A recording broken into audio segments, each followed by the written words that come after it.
stall out them pint bottles out Granny crib. I poured so much I ain't wanna live. Told money then, shit we in the wind. I was in the hood when I clipped the bin. Since a young nigga I been ready. Went glass house on every Chevy. In this game I tried plenty settings. It's all or nothing how niggas been. God sucker niggas keep suckers with them. One of the reasons I ain't fucking with them. Trish Tech and some more than her.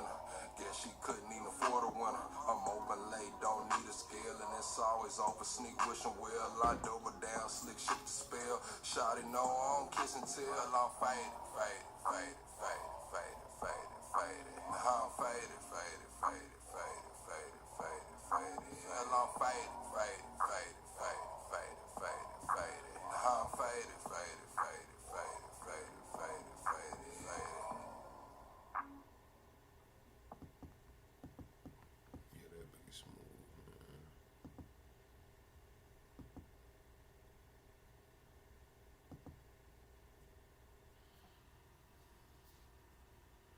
Welcome to the greatest damn show on YouTube. Welcome to the greatest damn show on YouTube. Alright, chat.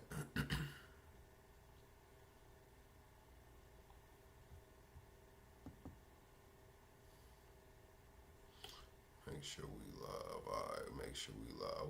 We live. Alright, man. Oh, man. Double tap the screen, shut alive out. What we doing tonight, chat? Double tap the screen, shut alive out. What we doing tonight, chat? We got Zelensky agrees to peace. Trump put Kash Patel and Pam Bondi in the high seat. And we got a farmer crisis. Double tap the screen, shut alive out. We got an action-packed episode. OG Yosemite, what it do? K-Cell, what it do? La Laurie, what we got going? Darkin, man. Y'all ready for action-packed episode, man? We got this video above me talking about AI is getting scary, man. Gemini's new AI tool is getting crazy, chat. I'm not gonna lie, it's getting crazy. We're gonna cover that. Also, we're gonna cover the farming crisis. We're gonna cover the farming crisis, but we got a high school in Jackson County using a simulator to get all of their students working together at a job site. So it'll be like a construction site simulator, but all the students have their own workstations, but they're working together on this simulated site. I thought that was pretty cool. We're gonna bring that through. Also, we got the cheaters camera, man. I don't know how this dude, James O'Keefe, keeps getting these people caught on this cheater camera, but he has a government accountability office director admitting they stole and backed up all of the federal data to keep it outside of RFK Jr. and their control. He says when the Trump administration ends, they will reinstate big pharma vaccine rules, man. So we're going to get onto that James O'Keefe cheaters camera and see what's going on with that as well. Have y'all heard about Ted Cruz getting booed off the stage by the Christians, man? Cruz said, if you will not stand with Israel, I will not stand with you. They said he got booed out of there. Again, about the Arkansas farmers, they said Tom Cotton showed up to Arkansas farm in loafers and wrote an article. We're going to see what's going on with that as well. We're going to see what's going on with that as well. I got to find that clip too. Y'all remind me to find that Tom Cotton clip, man. Y'all remind me to find that Tom Cotton clip. Let me see. Tom Cotton, Arkansas. Boom. All right. Tom Cotton.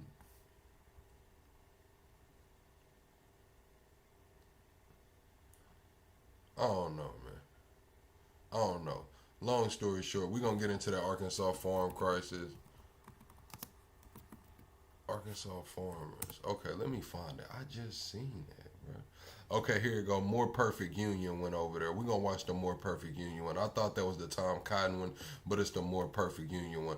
All right, moving on. We got Rep Tim Burchett makes skateboards. He's making skateboards. He gave, I believe, Christy Nome a skateboard. He ended up auctioning one off. It sold for like $700. So he was trying to, go big or go home, roll out these skateboards. But they told him he had to jump through hoops and hurdles to sell his skateboard.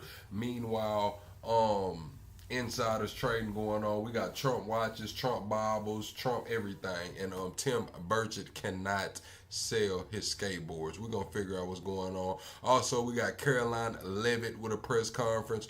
We got the Minnesota Somalis responding to Trump saying he's going to end their temporary protected statuses. We got some job sites in Louisiana as well. We got an action-packed episode. Check. Y'all double tap the screen, shut the live out. Call your auntie, uncle, and your cousin. Tell them plug live, and he running his mouth. I don't care if you far left, far right, liberal, conservative, Marxist, fascist, alien, NPC. Get your ass in here. We finna have them conversations tonight. So call your auntie, uncle, and your cousin and tell them plug live, and he running his mouth, man. We gonna skip the baby go intro, man. We gonna get straight into this guy right here talking about Gemini, man. He's talking about Gemini and what's going on with Gemini, man. This is crazy. Not gonna lie, this is crazy. So now I'm able to see how the clothes will look like on me before I even buy the clothes. I can see how I could put the fit together before I even take that trip. See this photo right here? This photo is AI generated. For those of you who aren't keeping up with what's going on in the AI world, Gemini or Google, they just released their new image generation model called Nano Banana Pro. And the model before it, Nano Banana, was a really good model as well, but they just took it to a whole nother level with this model. And this was the prompt for that last photo. I gave it the car, I gave it the jacket, I gave it the shoes, right? I gave it the ratio. I told it I wanted it to be like a grainy nighttime photo. It's an off-guard pic, and it was able to do that. Look, told it the jacket, told it the pants, told it the shoes, told it the car, the setting, right?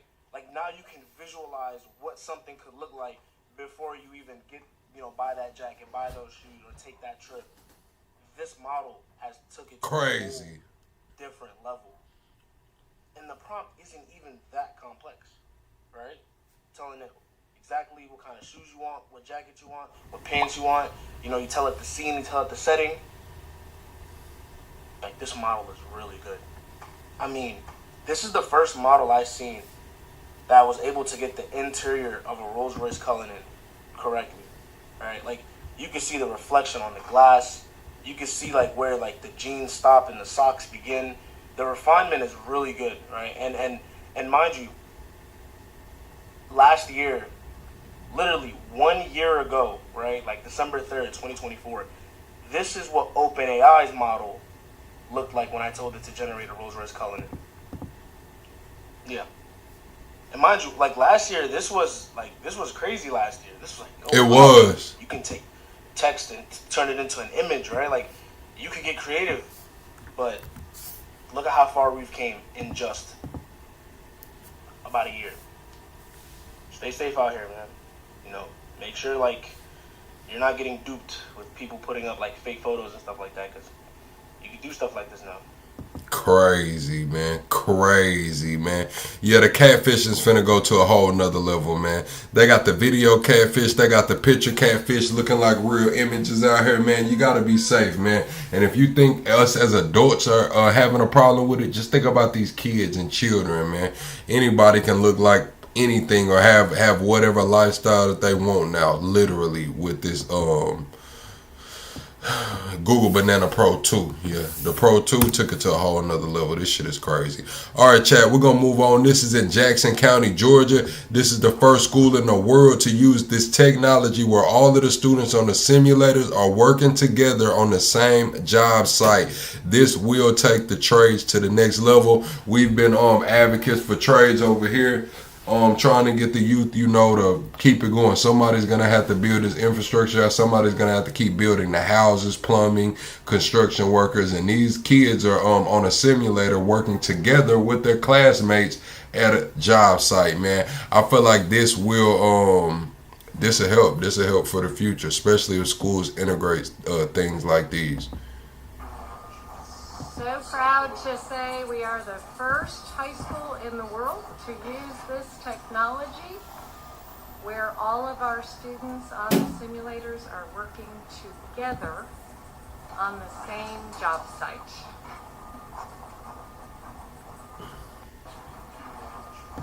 So proud to say. Look at the setup, though. I'm not gonna lie. It look like that cost some chicken.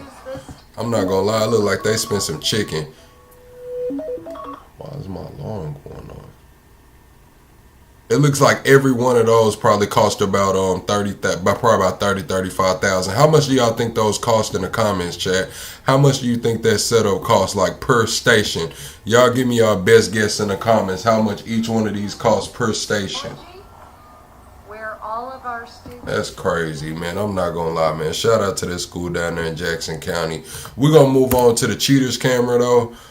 This is the cheaters camera, James O'Keefe. I don't know how he always catches these government officials on these undercover cameras just spilling the damn beans. Most of the time they're having a drink or just out having dinner somewhere, and they got this damn cheaters camera. It's obviously not at eye level, so it gotta be like a little pocket camera, probably a little pen camera or something, because it's probably not at eye level, it don't look like. But let's see what's going on. He's saying that this is the assistant director of the U.S. Government Accountability Office, saying that they have stolen and backed up all of the federal data, and they're waiting on the Trump admin to leave so they can reinstate vaccine mandates and all of those things. I'd watch out for the allegedly vaccine denying head of HHS, who's going to ruin healthcare in this country even more than it already is. Are they doing anything to stop it? We are, in some places, administration has gone through and they destroy statistical agencies, data source outlets, and they've not really really wanted to lead in important data. And we have stolen and backed those things up so that somebody can come back to government. So I know if they ever find a way to get me, I'm gone. Hope nobody figures it out. Well, it doesn't look good for the Don't look good for you. You just got caught on the cheaters camera talking about it's not going to be good for you if somebody figures it out. Well, you just spilled the beans on your damn self. Hidden camera, James O'Keefe, sent the undercover in there and got you on that damn pen camera. So your ass might be going to jail. Trump admin might be sending them people your way. I wouldn't be surprised if you wake up to some federal agents kicking your door in and running through your house looking for those stolen and backed up drives that you claim exist. Thank you, Najee. We have stolen and backed those things up so that somebody can come back to government. So I know if they ever find a way to get me, I'm gone. Hope nobody figures it out. Well, it doesn't look good for the GAO, the Government Accountability Office. This is James O'Keefe. Back from the field undercover in Washington, D.C., the very office, GAO, supposed to hold the government accountable, is now the one in question. It limits the amount of permanent damage because, like, research on vaccines and things that he is basically trying to just delete are stored outside of his control. I want us all to be afraid to say whatever, but inside the agency, we all are pretty firm. Like, the way GAO survives is to continue to do good work. The U.S. Government Accountability Office, known as GAO, been around since the 1920s. Their purpose is to oversee and have oversight over government spending, very similar to what DOGE recently was supposed to be doing. So the OMG undercover journalism team met with GAO to find out what they are actually accomplishing. What do you do again?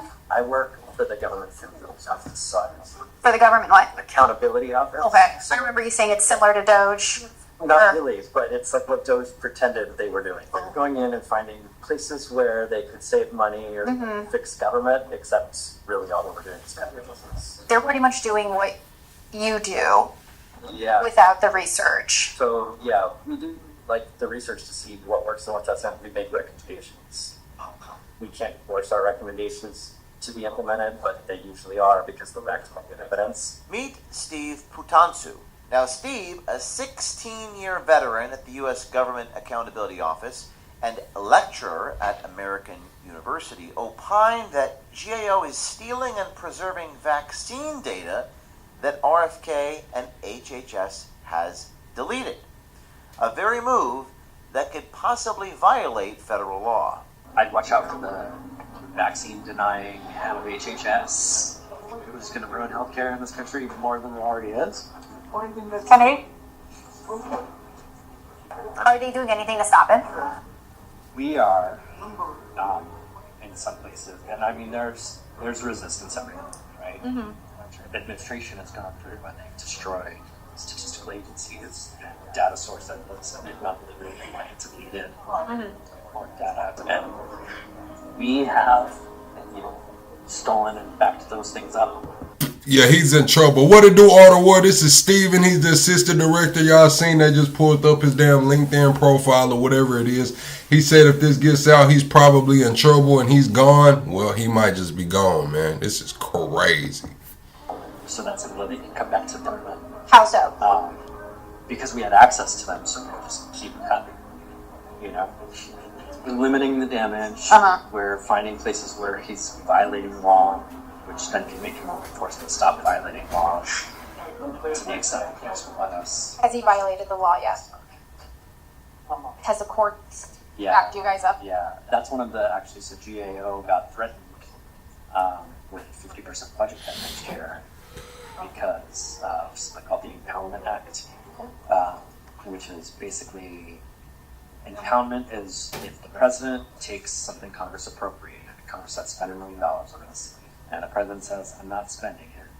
That's called impoundment. It's illegal. GAO is required to determine if any changes to spending qualify as impoundment, and we put in, I think, 3 times on it, and they're like, you're political now.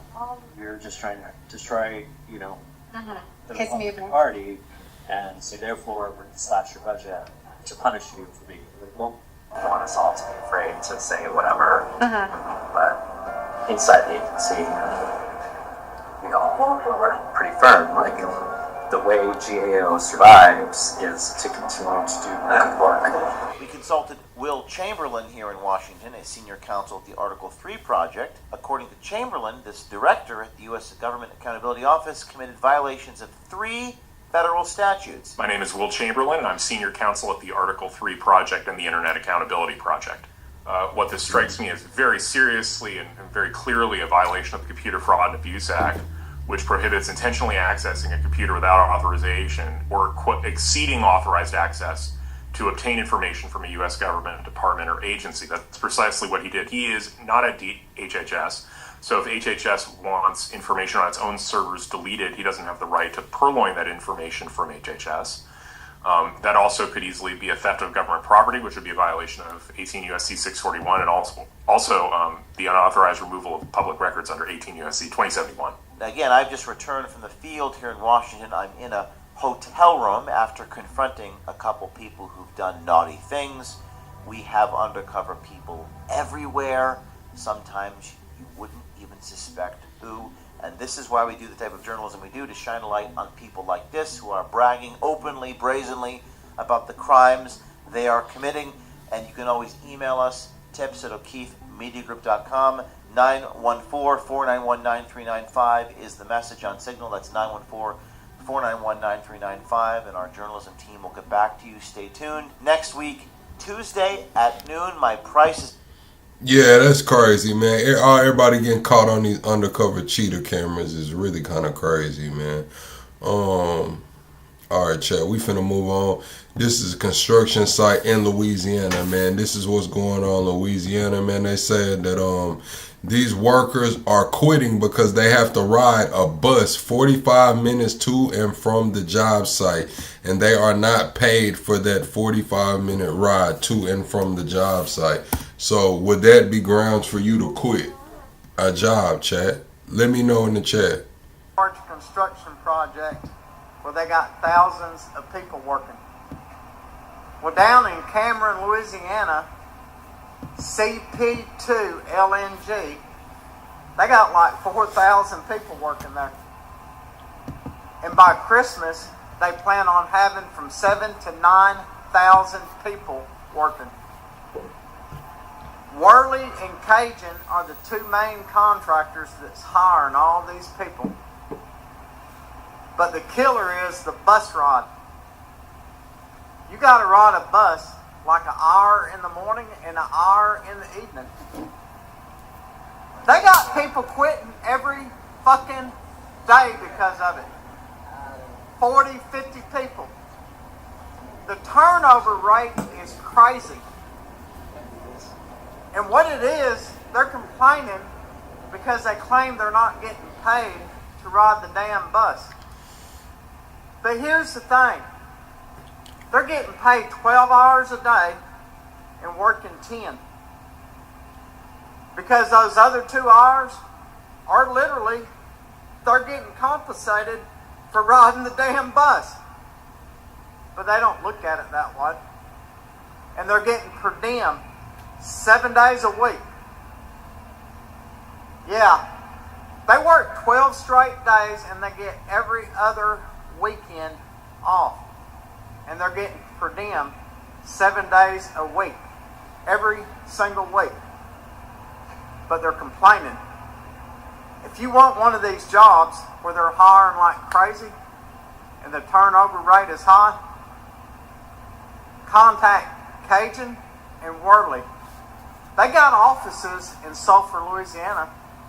Just go knock on their fucking door and tell them you want a fucking job. You'll get in. Hope this helps somebody. Alright, chat. So he's saying that basically they're getting paid for 12 hours. They're only working 10, but they're complaining because they're not getting paid for their bus ride. Say that they got about 3,000 people working at their job site, trying to ramp it up to 7,000. So if you go down to Louisiana looking for a job, they might have one for you.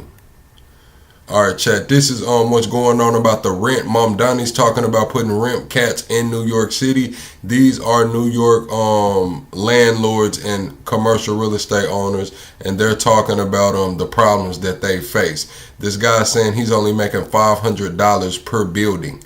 Not $500 per unit. He says he's making $500 per building. Buildings I own. I have buildings all over the place. I built 3 families in Red Hook, right? Yeah. Brand new 3 families. And I finished the building. I got the tax bill, $26,000. Okay. Here I am 5 years later. It's $40,000 a building. 3 family. So I had to raise the rents to $3,200 because I'm. So he said in 5 years they went up $14,000 on his property taxes, so he has no choice but to keep raising the rent. Y'all want to cap rents but do not want to cap property taxes is what he's saying. He's getting squeezed. $1.5 just for the taxes and the water bill. The other $1.5, remember it's 3, pays the mortgage and pays the insurance. Okay. I net $500 on each brand new building. That's not business. It's a disaster. No, it's not. And I'll give you one more. I got a building that I first started in Bay Ridge, 20-family house. All right, I renovated it. Yes, I fixed it up, and I made it still affordable. When I first bought the building, it was $32,000. 5 years later, it's $78,000. Over 100 buildings I own. I have buildings all over the place. I built 3 families in Red Hook, right? Yeah.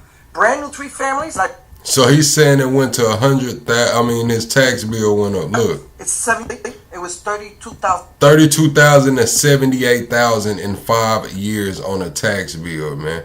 32,000 to 78,000 on a tax bill, man, in 5 years. Yeah, that's not sustainable. It's not sustainable, man, especially not if you're trying to cap rent. It kind of has to go hand in hand. You can't keep increasing property taxes and capping rent. Yeah, that's killing the American dream. Killing the American dream right there. All right, chat, let me get us to the ad-free version. We finna check out Caroline. We finna see what the hell Caroline's talking about, man.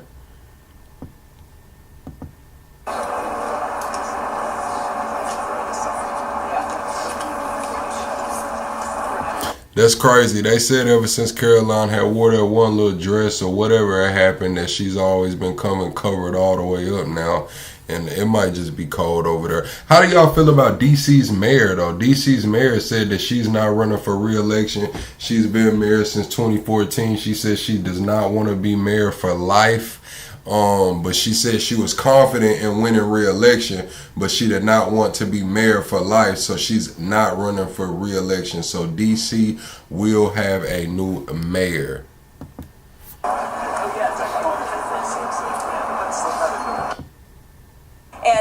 And the respect that one must have for the chain of command, and that all its armed forces, with that video that he and his Democrat colleagues put out, Senator Mark Kelly well knows the rules of the military and the respect that one must have for the chain of command, and that all lawful orders are presumed to be legal by our service members. You can't have a functioning military if there's disorder and chaos within the ranks, and that's what these Democrat members were encouraging. It's very clear, and not a single one of them, since they've been pressed by the media, and I'll give you guys credit for that, can point to a single illegal order that this administration has given down, because it does not exist. They knew what they were doing in this video, and Senator Mark Kelly... So y'all tell me the illegal orders that have came down, chat. She's saying that no illegal orders have came down from the military. A lot of people are saying that they are illegal orders. How do y'all feel about it? Let me know which illegal order has been issued, if any. Them should be held accountable for that. No, because Lindsey Callaghan was legally appointed, and that's the administration's position. I know there was a judge who is clearly trying to shield Letitia James and James Comey from receiving accountability, and that's why they took this unprecedented action to throw away the indictments against these two individuals. But the Department of Justice will be appealing very soon, and it is our position that Lindsey Callaghan is extremely qualified for this position, but more importantly, was legally appointed to it. What was President's reaction to those indictments being thrown out? On Ukraine, is President Zelensky come to the United States this week? Are there a couple of points you mentioned on the Fox interview, a couple of points on? Yeah. So there are no plans at this moment in time. As you know, things can change very quickly around here, so we'll keep you all apprised, but there's no meeting scheduled right now. As for where we are, I spoke with Secretary Rubio at length. I spoke with the president as well. Everybody inside feels optimistic about what happened and transpired yesterday in Geneva. Secretary Rubio, Special Envoy Witkoff, the whole team really worked through the points of that 28-point peace plan that the United States authored with input from both sides, the Russians and the Ukrainians. And ultimately, the vast majority of these points have been agreed upon. The Ukrainians have worked on language with us together, and you heard that from their delegation directly yesterday. So we feel as though we're in a very good place. Of course, we have to make sure that all of these points are agreed to, and then of course we're going to have to make sure the other party in this war, the Russians, agree to them as well. But I think the president deserves a great deal of credit for the amount of energy and effort he's put into trying to bring these two sides to an end of this war. He wants to see this killing stop. As for any deadlines, he wants to see this end as soon as possible. Is the president more determined to go after Tish James and James Comey? Go ahead. Is the president more determined to go after Tish James and James Comey? Excuse me. I'm answering a question from you. You turned and looked at me. I'm sorry. I turned and looked at you because you're yelling. I will take a question from your colleague, and then I'll take your question too. Okay? Go ahead. What are exactly the points of disagreement that they are still working on? I don't want to detail sort of the technical talks that are happening right now, but there are just a couple, and we're confident that we'll be able to work through those. The president put pressure on Putin or Zelensky if this doesn't work? The president's been putting a lot of pressure on both leaders for this entire time. We've been talking with both sides. He's been talking to both leaders directly for 10 months now. So yes, you can expect that pressure to continue. The president wants this war to end. Caroline, is the president more determined now, since the judge's ruling today, to go after James Comey and Tish James, and if so, why? I wouldn't say he's going after them. I think the president is more determined than ever to see accountability in this country, yes, and to correct the wrongs of the weaponization of our justice system that we saw under the previous administration and Joe Biden. Are we entering a new phase in Venezuela, and what does that entail? Well, as the president is so good at, I'll try to be just as good. I'm not... Oh yeah, we are entering a new phase in Venezuela. They got the B-52s out there flying. They got the refuel planes out there flying. I think this is going to be the second show of force. They already said the CIA is doing covert operations to overthrow Maduro. We know what that means. They're trying to get him up out of here, man. If the CIA is doing covert operations trying to overthrow Maduro, they trying to make it seem like they talking about dropping pamphlets and shit like that. Dropping pamphlets doesn't seem really covert to me. You know what I'm saying? And dropping pamphlets actually seems very overt. So when they say covert, man, we know what they're trying to do. Trying to get him out of here, man. broadcast any actions that may or may not be happening with respect to Venezuela. I know I've been very clear about the administration's position, as has the president and his national security team. We view the Maduro regime as being illegitimate, and the president has been very satisfied with the successful strikes against narco-terrorists and foreign terrorists that are illegally trafficking drugs towards the United States of America. He's not going to tolerate that, and you can expect to see those strikes continue. But see, with the Maduro thing, a lot of people I don't think realize, like, Obama didn't want Maduro in there either. Like, they've been trying to get Maduro out of power for a while. You know what I'm saying? They've been trying to get him out of the way for a while. How's the reaction to those indictments against Comey and James being thrown out? His reaction was, we've seen this before. We've seen partisan judges take unprecedented steps to try to intervene in accountability before, but we're not going to give up. And I know that the Department of Justice intends to appeal these rulings very soon if they haven't already. I may have missed it. Well, Caroline, one question on Venezuela. Is there any plan, meeting for this week on Venezuela? And another one, a clarification on this weekend. Because the president was asked about the former Brazilian president being arrested, and he mentioned that he spoke with this gentleman. Did he speak with Bolsonaro the day before he was arrested? Not to my knowledge. I don't know if that call took place or not. It may have. I can get you a firm answer on that, Raquel. I know it's of great importance to you for your reporting. As for meetings on Venezuela, there's meetings on a range of topics inside this building all of the time, and the president is constantly apprised of what's going on in the world, what's going on in the news, and he's very well written into all of the things that his team are working on. Caroline, please. You would not go into the sticking points of the disagreement between the two parties in the Ukraine peace process, but how flexible is the president in coming to a deal, and will the Europeans be part of a final negotiation with Zelensky? I think he's been quite flexible already. We've been watching this war go on for 10 months. He's talked to both leaders countless times. Our team has engaged with both the Russians. Yeah, I think this war, I don't know, man. It surprised me that Zelensky agreed to the first part to the deal because of the land. Now, they got a 28-point deal. I believe there was like 5 main things, and of those 5, it was the land. I didn't think Zelensky was gonna do that, but I believe he has. Lala, yeah, I got that Arkansas thing over there too. In a minute, you're gonna see a diamond hanging up in here, man. It's gonna look crazy when I put that diamond up in here. I need to put it on a different wall though. Probably put it on that wall over there. Extensively. As I said, there is a sense of urgency. The president wants to see this deal come together, and he wants to see this war end. I wanted to ask you, is it MAGA to support American workers being replaced with H-1B visa holders? Are Americans not capable of filling most of these positions? Who supports getting American workers getting replaced? I know the president mentioned that he wanted to bring in some workers that he could eventually send back in regards to... The president does not support American workers being replaced. You are mischaracterizing what the president said.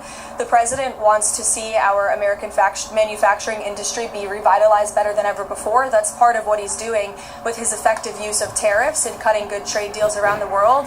That's why he's recruited trillions and trillions of dollars in investments into our country. Those are creating good paying American jobs right here at home. As for the H-1B visa issue, the president has a very nuanced and common sense opinion on this issue. He wants to see if foreign companies are investing trillions of dollars in the United States of America, and they're bringing foreign workers with them to create very niche things like batteries. He wants to see that at the beginning to get those manufacturing facilities and those factories up and running. But ultimately, the president always wants to see American workers in those jobs, and he's told these foreign companies that are investing here, you better be hiring my people if you're going to be doing business in the United States. So there's been a lot of misunderstanding of the president's position. Michael.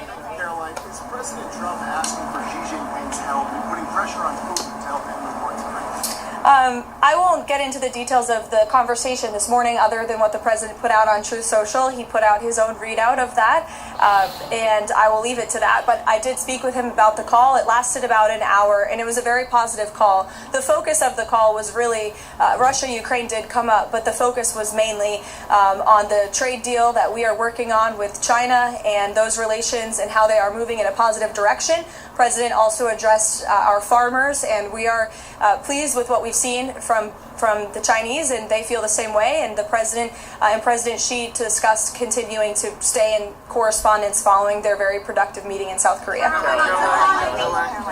Questions on Ukraine. Does the progress that you just laid out change the Thanksgiving Day deadline for Ukraine to come to an agreement, or does the president still want something more definitive by Thursday? And then on the Comey and James case, does the president still have confidence in Lindsey Elliott? Absolutely, he does, to your second question. As for your first question, with respect to the deadline, the president wants to see this deal come together as quickly as possible, and he trusts that his team is doing everything they can to get it over the finish line. Does the president support Israel's elimination of Hezbollah chief of staff Ali Tabtai yesterday, and is he in favor of Israel blocking Hezbollah from growing again? I haven't spoken to the president about that strike specifically, but of course the president supports Israel's right to defend itself and to take out any terrorist threats in the region.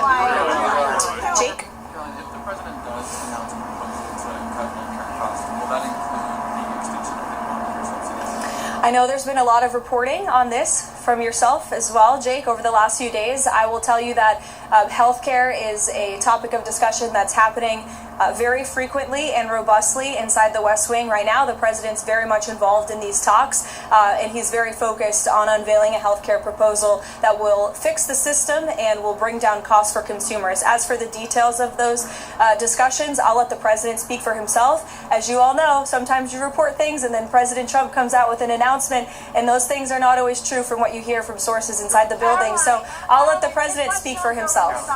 Sure, go ahead, Karen. President Trump said he still believes he's a fascist and a despot after they had such a great meeting. Any comment from the White House on that? I think talk is cheap, and I think that the president is going to judge Mamdani by his actions that he takes in New York. The meeting was positive, as you heard from the president last week, and I think the fact that the president is willing to meet with somebody who said those types of things about him shows that he really is interested in being a president for all Americans, regardless of where they live or who their leader is. He wants what's best for New York. He loves New York City. He helped build the skyline. He spent his whole life there. And so he really wants to see New York do well. And so that's how that meeting played last week. Caroline. John. Thanks a lot, Caroline. There are a few Republican senators who are critical of the 28-point police plan, including Senator Rounds, Senator Graham, Senator McConnell. What do you say to those senators who say that this is giving too much away to Russia? And has Russia made any concessions as it relates to a possible peace deal concerning ending the war in Ukraine? I would point any critics to the words of the Ukrainians yesterday, in which they said that they feel very positive about this plan. They've been very involved. They have had direct input on the language of this plan, and that we are in direct communication and correspondence with them. Any idea, let me just finish with this, the idea that the United States of America is not engaging with both sides equally in this war to bring it to an end is a complete and total fallacy. And I saw a lot of misinformation and rumors and allegations against people in this building, such as Secretary Rubio and Special Envoy Wynkoff and the President himself, that they are favoring one side over the other. That could not be further from the truth. I have watched as the President and his team have worked around the clock overnight with both sides on endless phone calls, endless meetings to try to bring this war to a close. And any suggestion otherwise is a complete misunderstanding of the facts. It's coming from people who have no idea what they're talking about, or people who are pushing their own agenda, or maybe people who don't want to see this war come to an end. I don't know. Maybe they're profiting off of it. Maybe they benefit from it in some way, but nobody in this building benefits from war. We want to see this war come to an end, and that's what the president and his team are proudly working to do. And I think the critics should just take a step back and think about what happened with Israel and Gaza. There were a lot of doubters, and we got the hostages out, and this president secured a peace deal that still exists and is ongoing today. So everyone should just respect the work this administration is doing and watch the process unfold. Thank you. We cancel our Thanksgiving. Alright, Chad, listen, Caroline got up out of there, but hold on. Humble Pie, you said, I'm thinking if Harris would have won, cocaine would have been decriminalized. The woman that arrested everybody for weed, you think the woman that arrested everybody for weed was going to let you be like, oh, I just caught a fat drip. Pass me a Marlboro. You thought that she was finna decriminalize coke. Everybody was finna be smoking Newport Longs and damn Marlboro Light 100s and shit off coke. No, she locked everybody up for weed. She wasn't finna let coke be legal. At all soybeans and $150 an acre loss. You're looking at $450,000 of loss. What's up, just man? doing my job. I'm paying an additional $450,000 instead of making anything. I've never seen a crisis like this without intervention. We're talking about generational loss of farmers. In the last year, farm bankruptcies here in Arkansas have nearly doubled. The story in the media is that's because of Trump's trade war with China. And now that China has agreed to a deal, the crisis will pass. But that story is wrong. The tariffs are a problem, but think of it as being in a coffin, and we're going to nail the lid shut. The tariffs are the final nail. This crisis was here before he did the tariff thing. This is a crisis that's been building for decades. Farmers here told us a bigger story. A handful of companies have built a global system in which they always win, and American farmers are lucky to break even. All supported by our tax dollars. They're just laundering tax money. None of it stays in the local community. And while our farmers are dependent on growing crops for countries like China, we import more of our food than ever. The bigger story is we're very vulnerable to the whims of other countries. With thousands of farmers on the brink, we wanted to know, how did this happen? And if a deal with China won't save American farmers, what will?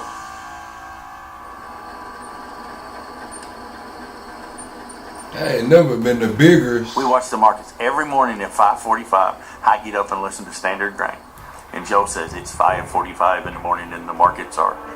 Scott Brown is a row crop farmer who grows corn, rice, and soybeans.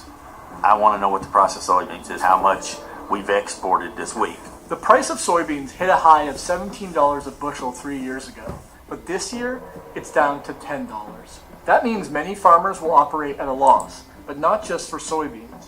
So for cotton, soy, corn, and rice, the average loss per acre is $150 to $350 per acre. Adam Chappell farms 2,400 acres about 2 hours from Scott. In September, Adam and Scott It's a lot of land. called for farmers to speak to their federal representatives. Hundreds of farmers from across the state came. I'm not gonna lie, Chad. 2,400 acres is a lot of damn land. 2,400 acres, that's a lot of land, dude. Their concerns about the current state of farming. It was a three-day notice on this meeting. We went from having 15 to 20 people to over 500. We were in the start of harvest. For 500 farmers to get off the combines and go stand in the meetings, a big deal. It was like a funeral in there. This is generations of farms teetering on the brink. I'm in the worst shape right now that I've ever been in. 5 of my customers have committed suicide. That's how serious that is. Without immediate government intervention, we're going to lose 30 to 40% of our farmers again this year. We lost 25 to 30% last year.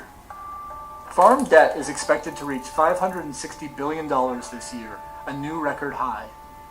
Facing pressure from farm states, President Trump has promised a federal aid package for farmers. And we're going to take some of that tariff money that we made, we're going to give it to our farmers. Over the last 8 years, the federal government has sent farmers over $130 billion in emergency aid. But when you follow where that money actually goes, it reveals who's really profiting from this system and why more bailouts won't fix it. So when I get an aid package, okay, that money will never come to me. It comes straight through my hands into whoever I owe the money to. When federal money... Yup, so the money's going to go to the seed companies. Remember, the guy said you can't even plant your own seeds. The seed companies have rights to those genetics. So if you buy crops from them one year, you have to buy from them the concurrent years, the years after that. If you don't buy the seeds from them the next year, they come audit your farm. And if they find any of their genetics in the ground, your ass is in trouble. Also the equipment, you know what I'm saying, they got to pay off their equipment. So all of that aid that comes to the farmer goes straight to paying whoever is supposed to get paid, and the big companies. And these companies are jacking up prices because they know the money's going to flow straight through the farmers back to them. So they're just jacking up prices. Farmer get, caught holding the damn ball every time. Farmers who have debts, like Adam, Scott, and most small farmers, they quickly pass it on to the companies they borrowed from to buy the products they need to farm, like seed, fertilizer, and machinery. And the combined costs of those inputs have risen far faster than what farmers can sell their crops for on the market. Farmers pay 3 times higher on inputs than they did in the 1990s. What has gotten us to this point? That's what I'm saying. Farmers pay 3 times more on fertilizer, seeds, and equipment than they did in the 90s. There's only one thing that I think should be costing 3 times more than it did in the 90s, and that's probably some damn equipment. And if you want to be real, and it's just because the equipment does different things, not the quality of the equipment, because the quality of the equipment in the 90s was probably superior to the equipment today. It's just the equipment in the 90s didn't do what these machines do today as efficiently. But seeds, fertilizer, that shit being triple the price since the 90s is bullshit. That's just like McDonald's raising the price of damn medium fry from $1 something to damn $4.17 for a medium fried McDonald's. You know what I'm saying? $2 and some change for a kitty fry. A damn Happy Meal fry is $2 and some change. Like, the fried potatoes don't cost that much more, man. What the hell is going on? The mergers and consolidations of ag input suppliers. In 2015, Monsanto and Bayer merged. They were competing against each other. And that was during Obama's administration. They didn't do a thing about that. They let it happen. They let it happen. When I started farming, we had 5 or 6 Arkansas-based seed companies. Monsanto, there's none. There's none. They're all owned by Bayer or Pioneer. In the last 40 years, thousands of seed companies have merged into 3. 46 fertilizer firms have merged into 4. And just 2 farm machinery companies dominate the markets for tractors and combines. Just for easy numbers, say I'm going to make $500 an acre gross on an acre of whatever. Well, those companies know that, and they will price their stuff up to like $490. The lack of competition is the reason they can keep those prices inflated, and there's nothing we can do about it. That ability to raise prices is a big part of why, while farmers are just breaking even, major input companies maintain steadily high profit margins. I'm calling whatever the heck is happening in the world of agriculture a bull market of insane proportions. They're going to push us up to the brink, and then when they tip us over the edge, they're going to go to the taxpayer for the balance. Instead of lowering their prices and taking a cut in their margin, they're just laundering tax money.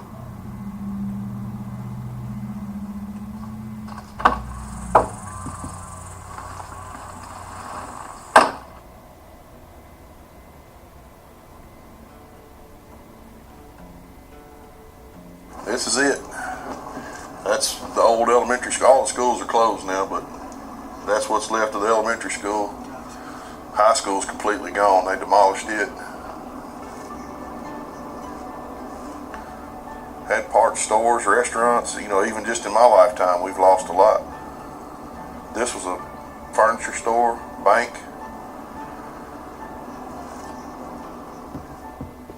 When I was a kid, cotton plant probably had 1,500 or 1,600 people in it. The difference is, when I was a kid, there was probably 40 or 50 farmers around here. Well, now there's just like 4 or 5 of us left.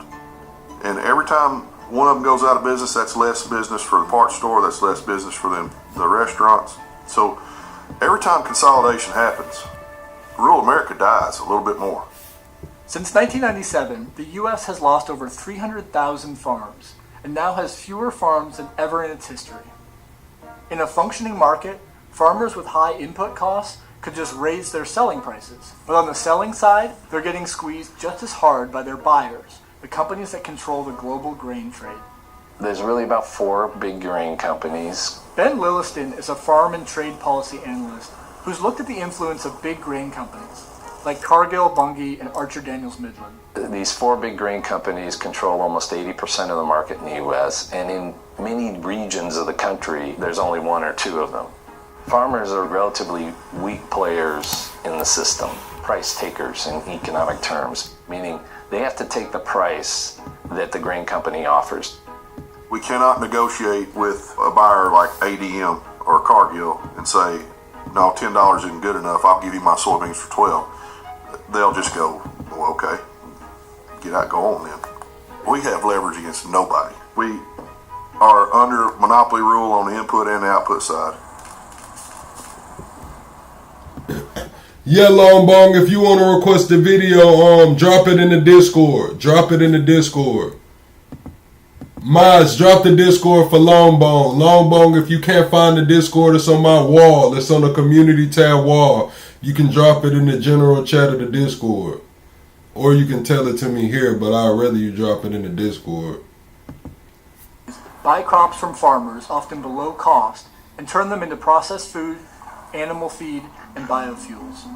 They want as much product on the market as they possibly can get. They don't want any limitations, and they want to pay prices as cheap as they possibly can when they're buying corn or soy or whatever. For decades, they've lobbied for free trade deals that allow them to move crops across borders without cost, claiming this will benefit American farmers. We think trade, whether it be NAFTA or elsewhere, is a good thing, and the American agricultural economy has benefited significantly since NAFTA was put in place. It's been sold to farmers that we're going to control global markets and this is going to lift prices for you and make it very profitable for you. Unfortunately, that hasn't actually worked. It's actually been a race to the bottom. American farmers now find themselves in competition with farmers in Argentina and Brazil to sell their soybeans. For many years, China was their biggest buyer, but since Trump's trade wars began, China has pivoted to South America. That's been bad for U.S. farmers, but not for the global grain companies like Cargill, which is among the biggest agricultural exporters in Argentina and Brazil. Yeah, that's crazy. Argentina, Brazil, then we just did the what? What was it? How much money we just sent to? That's the Argentina play, the 40 billion Argentina. What that does is it's not even about the money that we sent there. What it does is it opens up ways to funnel products from other companies. Like all of these places, I mean not companies, countries, all of these countries, they had the sanctions on them and everything like that. Well, we just opened it up with Argentina, so all they're going to do is slap an Argentina product label on their product, send it through Argentina, slap the product label, it comes right in. The cows, the beef that we're not supposed to be getting from these other places, they're just going to send it to Argentina, slap a label on it, it comes here. Once it gets to the USA, they're going to slap another label on it and say made in the USA because it was inspected here. So it's just creating that pipeline, man. It's just creating that pipeline.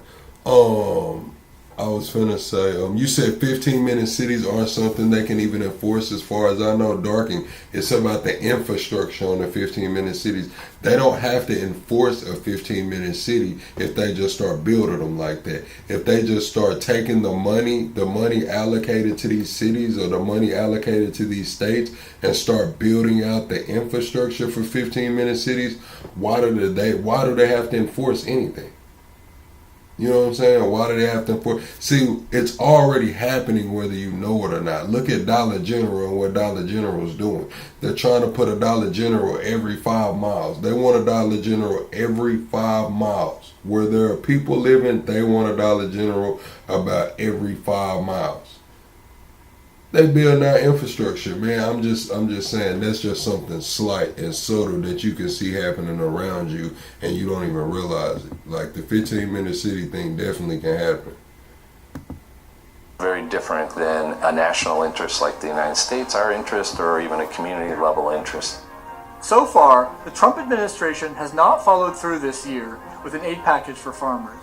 But in October, Trump's Treasury Secretary Scott Bessent announced that the U.S. would extend a $40 billion financial lifeline to prop up Argentina and its government led by Javier Milei. I mean, we bailed out my competition. I mean, they're my competition.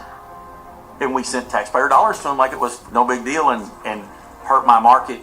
Milei is big buddies with our current administration. The biggest investors in Argentina are big buddies with Besant. I mean, they worked together for years.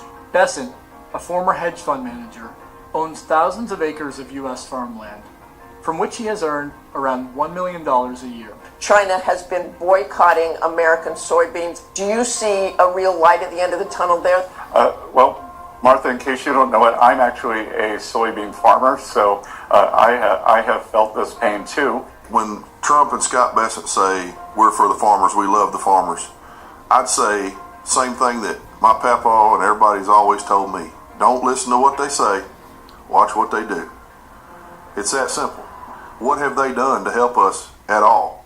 Trump's Justice and Agriculture departments recently announced a joint investigation into high input costs and the relationship to corporate consolidation of the farm economy. But it's just the latest in over a decade of similar federal investigations that have failed to stop mergers or break up existing monopolies. The first thing we need to address is no competition. Because when there's no competition, I have no option, and I have to take what... Like Dark, and like you said, the amount of Dollar Generals in your area are absurd. How many times have you skipped out on a Walmart or a Target run and just run by the Dollar General? Now they got the neighborhood market, the market, Dollar General markets with the shit. It's like Dollar General's just a you in and out quick, you know what I'm saying? Pretty much the same selection of products, just not as a wider range, you know? Same type of products, just not a wider range. You know, Dollar General is taking, 15 minutes. You instead of going to Walmart out, most of the time Walmart's are by highways or some shit like that. Instead of traveling to the highway, you just boom, go right to the Dollar General. You know what I'm saying? They building it out. These people are willing to give me. If the Trump administration responds to this crisis with another toothless antitrust investigation, another farm bailout, and another Band-Aid deal with China, nothing will fundamentally change for American farmers. We're probably going to have to break up those companies. And I think that's the larger story. Is this really a resilient farm system? Or should we be thinking differently about maybe not overproducing so much for export and start to think about producing more food that Americans actually eat and diversifying what people produce? We used to have more of a supply management system, but we've gotten rid of that. Supply management is the name for policies that establish price floors for important crops so that farmers don't have to fear operating at a loss year after year. Give us a price floor, which makes us performance-based. So if you guarantee me $12.50 a bushel for my beans, it costs $11.50 to raise them. You've guaranteed me $1 a profit on the bushels, right? Then it's on me to go do the work. I go make the bushels so that I increase my profit.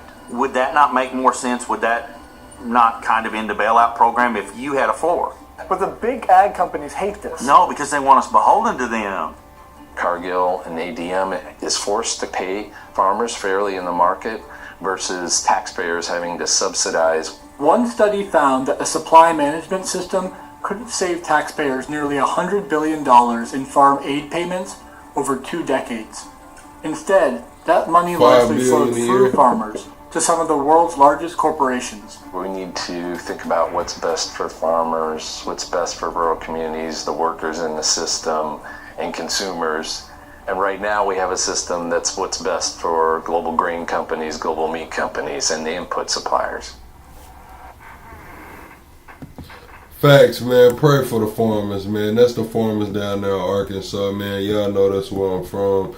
We're gonna move on chat. I believe this is the Mamdani sat down and spoke. We know that Mamdani, Trump did start the ICE raids back in New York City right after. Damn, I just put y'all all in the Discord. My bad, chat. I didn't mean to put y'all all in the Discord business, but that is the Discord if you would like to join. You know what I'm saying? That is the Discord if you would like to join.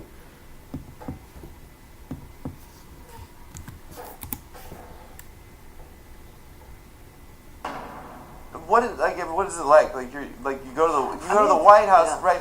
You take a selfie on a plane. Yeah. No caption. That is like Drake vibes a little bit. Hit the emoji though. You hit the emoji. Come on. You know where I was on the going. plane? What do you think? Like, what's the game plan there? Honestly, I knocked out on the plane. I mean, you looked a little bit like. That was the joke on the. So I stopped and I talked with one of my shit. I guess I say one of my Middle Eastern partners, man. He a Muslim. You know, I went and spoke with him. He got a business. I went and spoke with him, and we were just talking about politics a little bit. And I just asked him how he felt about Mamdani. You know what I'm saying? I'm like telling him how Mamdani's growing on me a little bit. I want to see what he does with New York. I'm not sold on him, but at first I was just like, fuck no. But now he's there. I want to see what he does. He was telling me like the difference between Shiite Muslims and I forgot what the other term it was, and he was just like saying that like he really don't care for Mamdani, you know what I'm saying? Like he really doesn't care for Mamdani, and it was because of one, he said it was because Mamdani was a Shiite, I believe, and then the two, it was the Mamdani partying with the LGBTQ. He was not with that. He was like, yeah, I'm not with Mamdani partying with the LGBTQ out there. And I thought that was an interesting take. You know, I wish we would have had a little bit more time to speak about it. I might go, if I can get over there to that city in the next couple of days, I might see if I can sit down and have a talk with him about it. What it do, Carlos? You look a little bit like you took the you hit nothing. You can say it. You look a little bit like you hit the edible before the flight. Why would you know say it's that? 30 minutes. I'm Why sorry, would you Mr. say May. that? I don't Why would you say that? it's like, I don't know.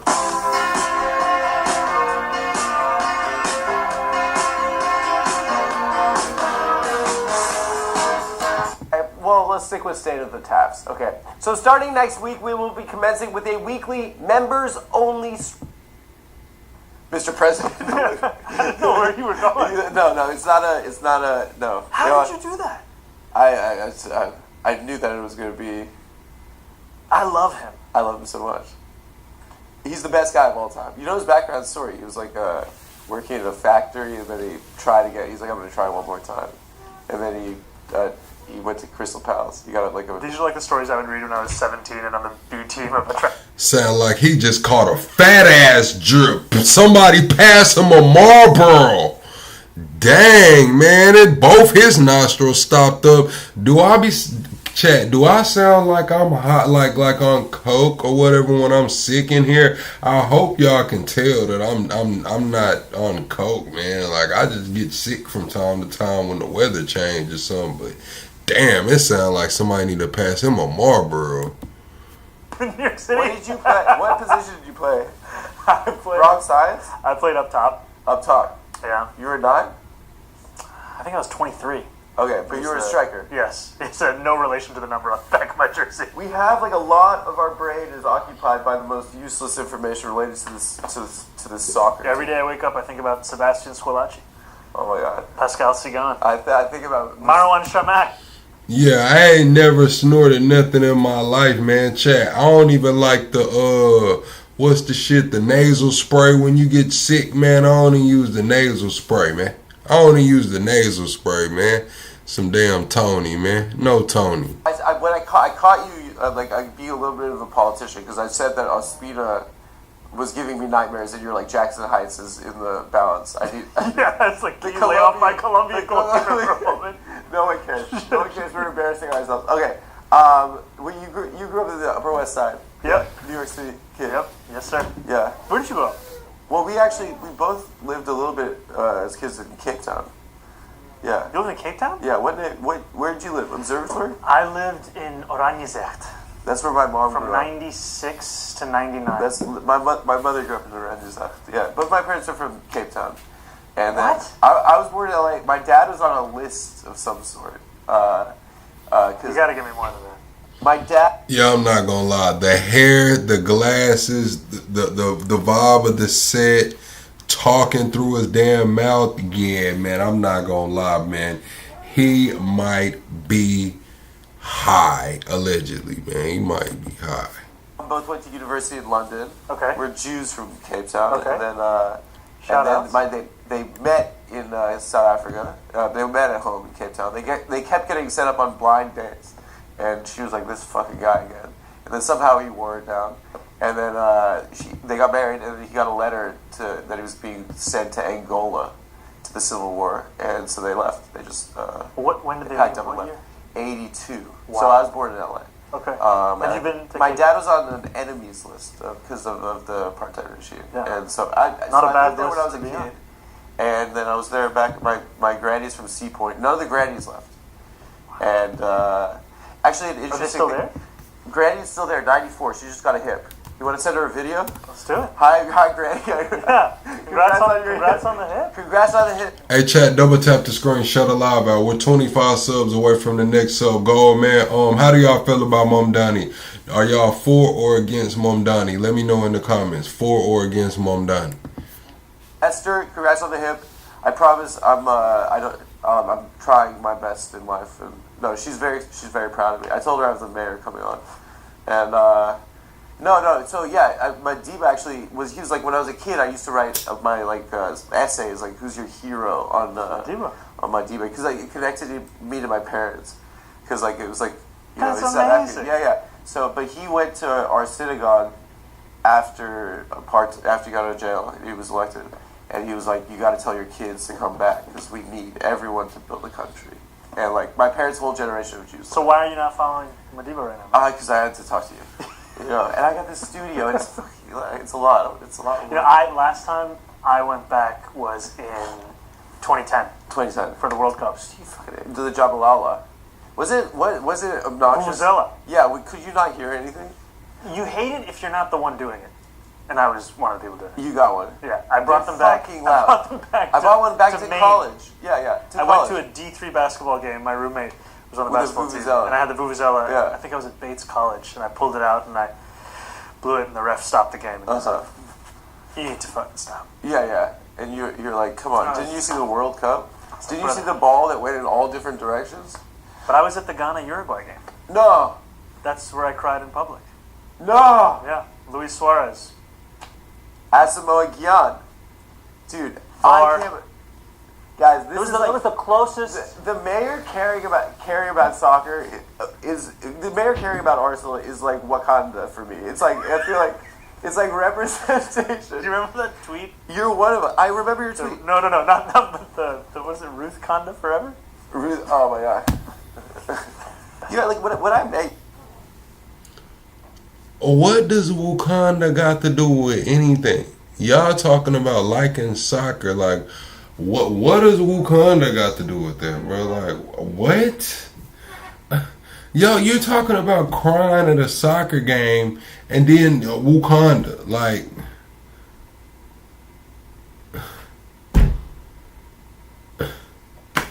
I don't know. One thing that was like remarkable. All right, like, Agus. we were talking about soccer and hip hop. Yeah. And I was like, we are losers. I was like, but I was like, we're the same. Like Representation matters. We're the same generation, right? Yeah. It dawned on me that my entire life, this is kind of feels like the first time that someone from my generation has ascended to leadership. I guess Mayor Pete did, but he was more of a suck up to the parents. You're more one of us, I think. I don't know. You couldn't laugh at that, or you could laugh at that. No, are you mad at me? She gets mad at me. She yells at me, Olivia. Can you tell her to take it easy? Anyway, that's give it up for Olivia. Communication.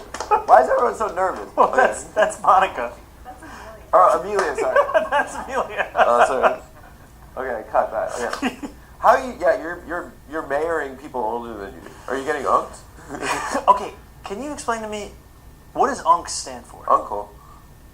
Someone told me it stood for uncool. No. It's uncle. It's uncle. All right. You have old heads, unks, and OGs. Just wanted to make sure. Yeah. You were unknown like a year ago. Yeah, I mean, even my friends didn't know what it was. Who told Mom Dunny that UNC stands for uncool? Mom Dunny's been living life thinking that UNC stands for uncool.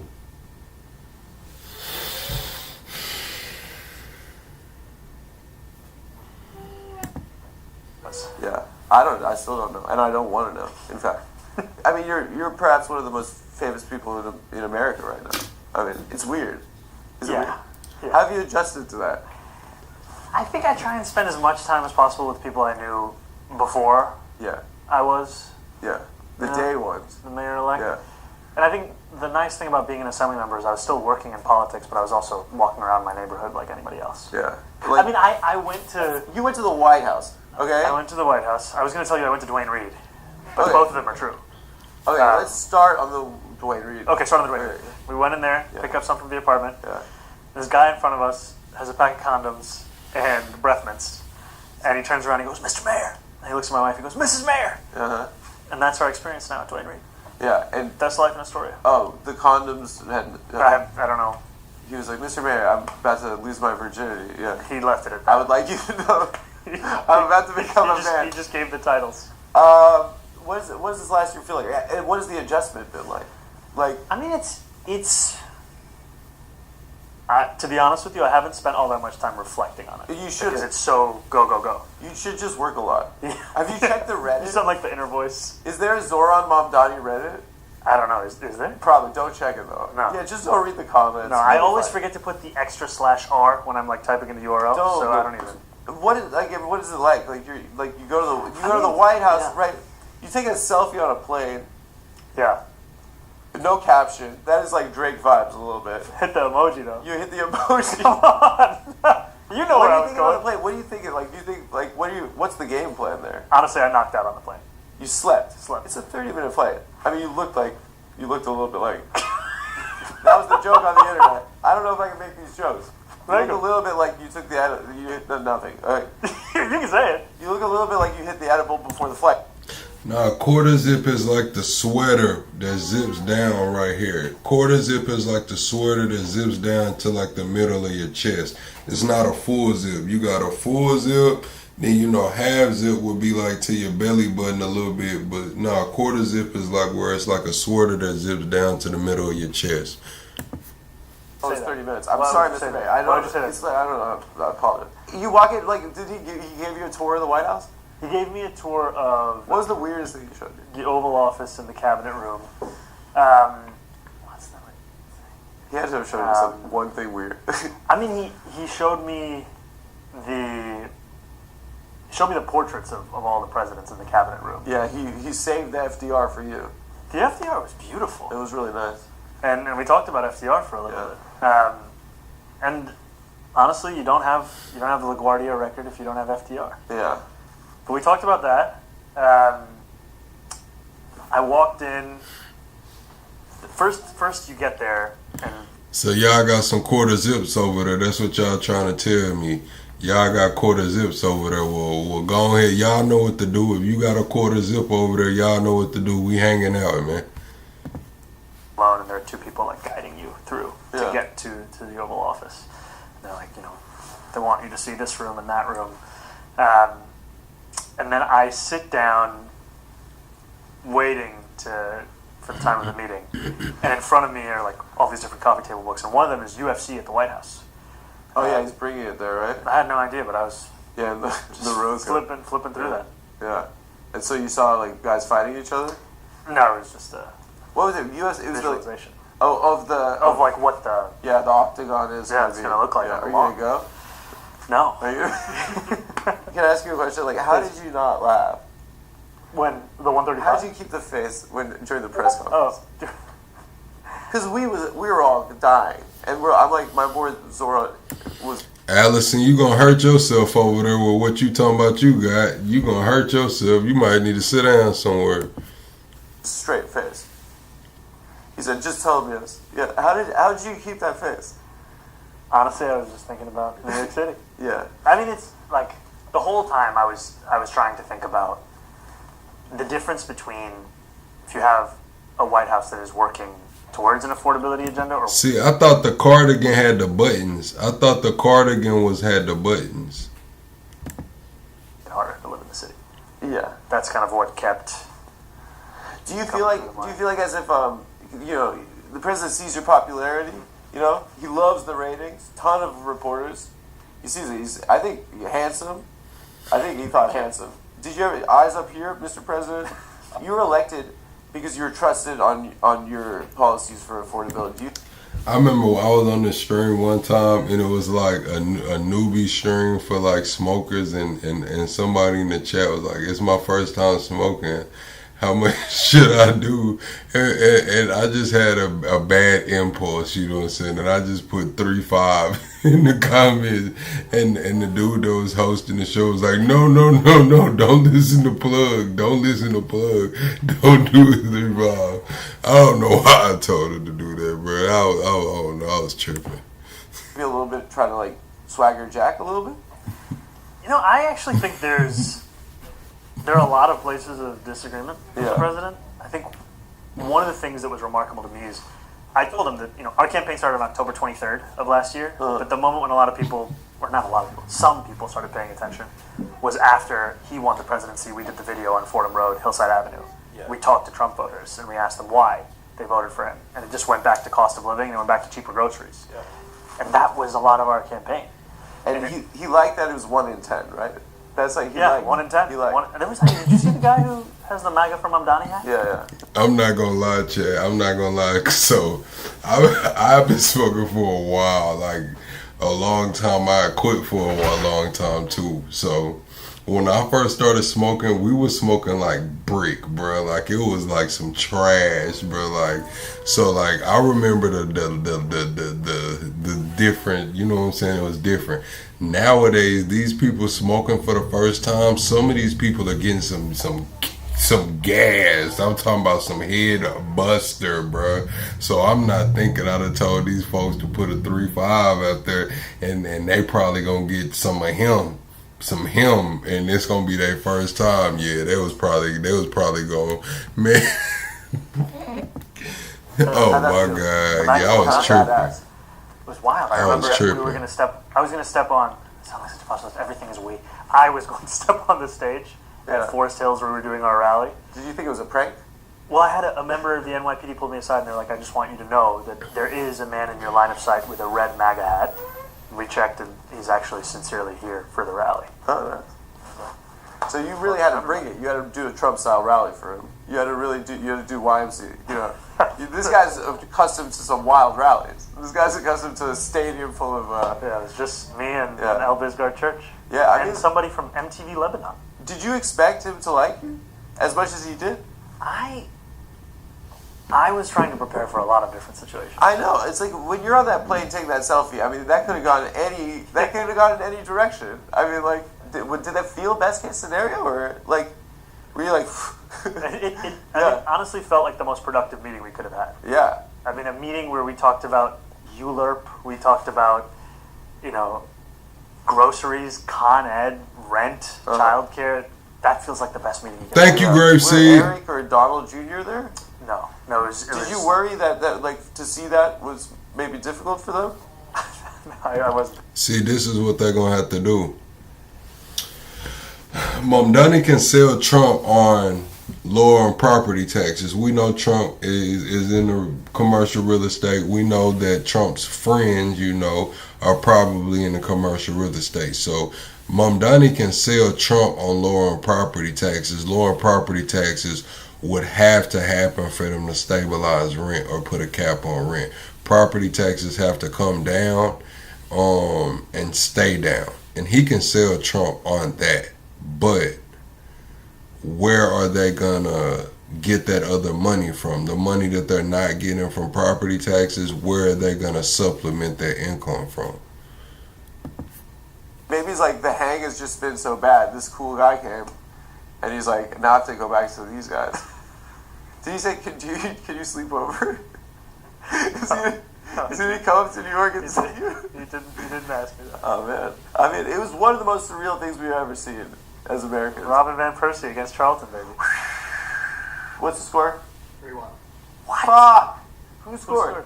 Charleston from halfway line. Oh, What? did he do the pigeon? From halfway line? No, he was being weird about it. He scored from the halfway line? Yeah, he chipped Ryan. What? It was off his line? Yeah, it wasn't Ryan's fault. It was honestly just a great play from him. Why would you say that? Because they're not a threat. They're not a threat. That's famous last words. What's this time? Okay. 73rd. What time is it right now? 74th.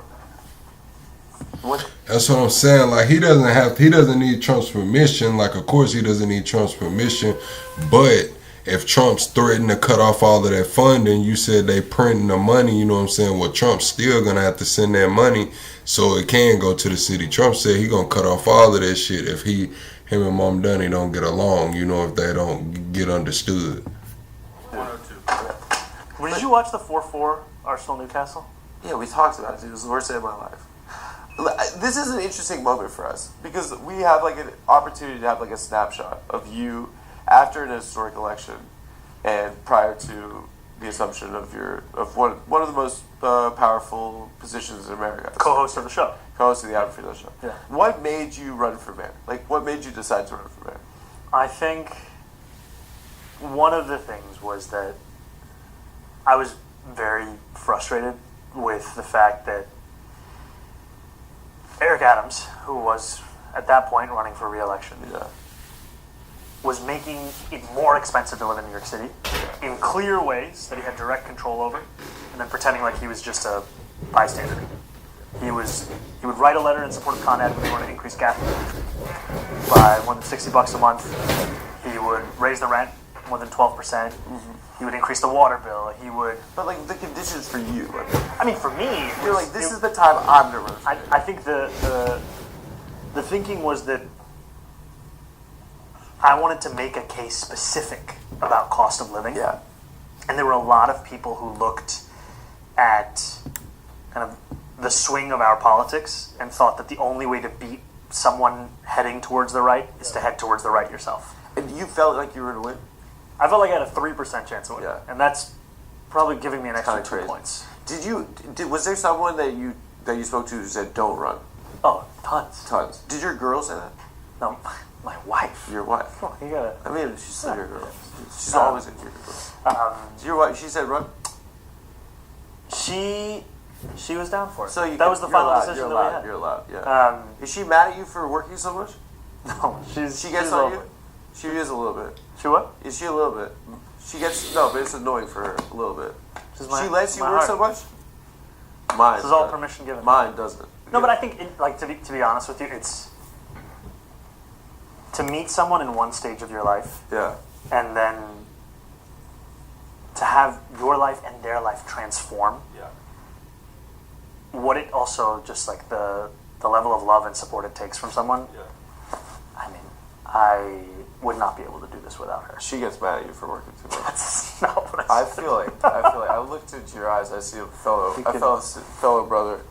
What was the moment you knew you'd win? For the primary?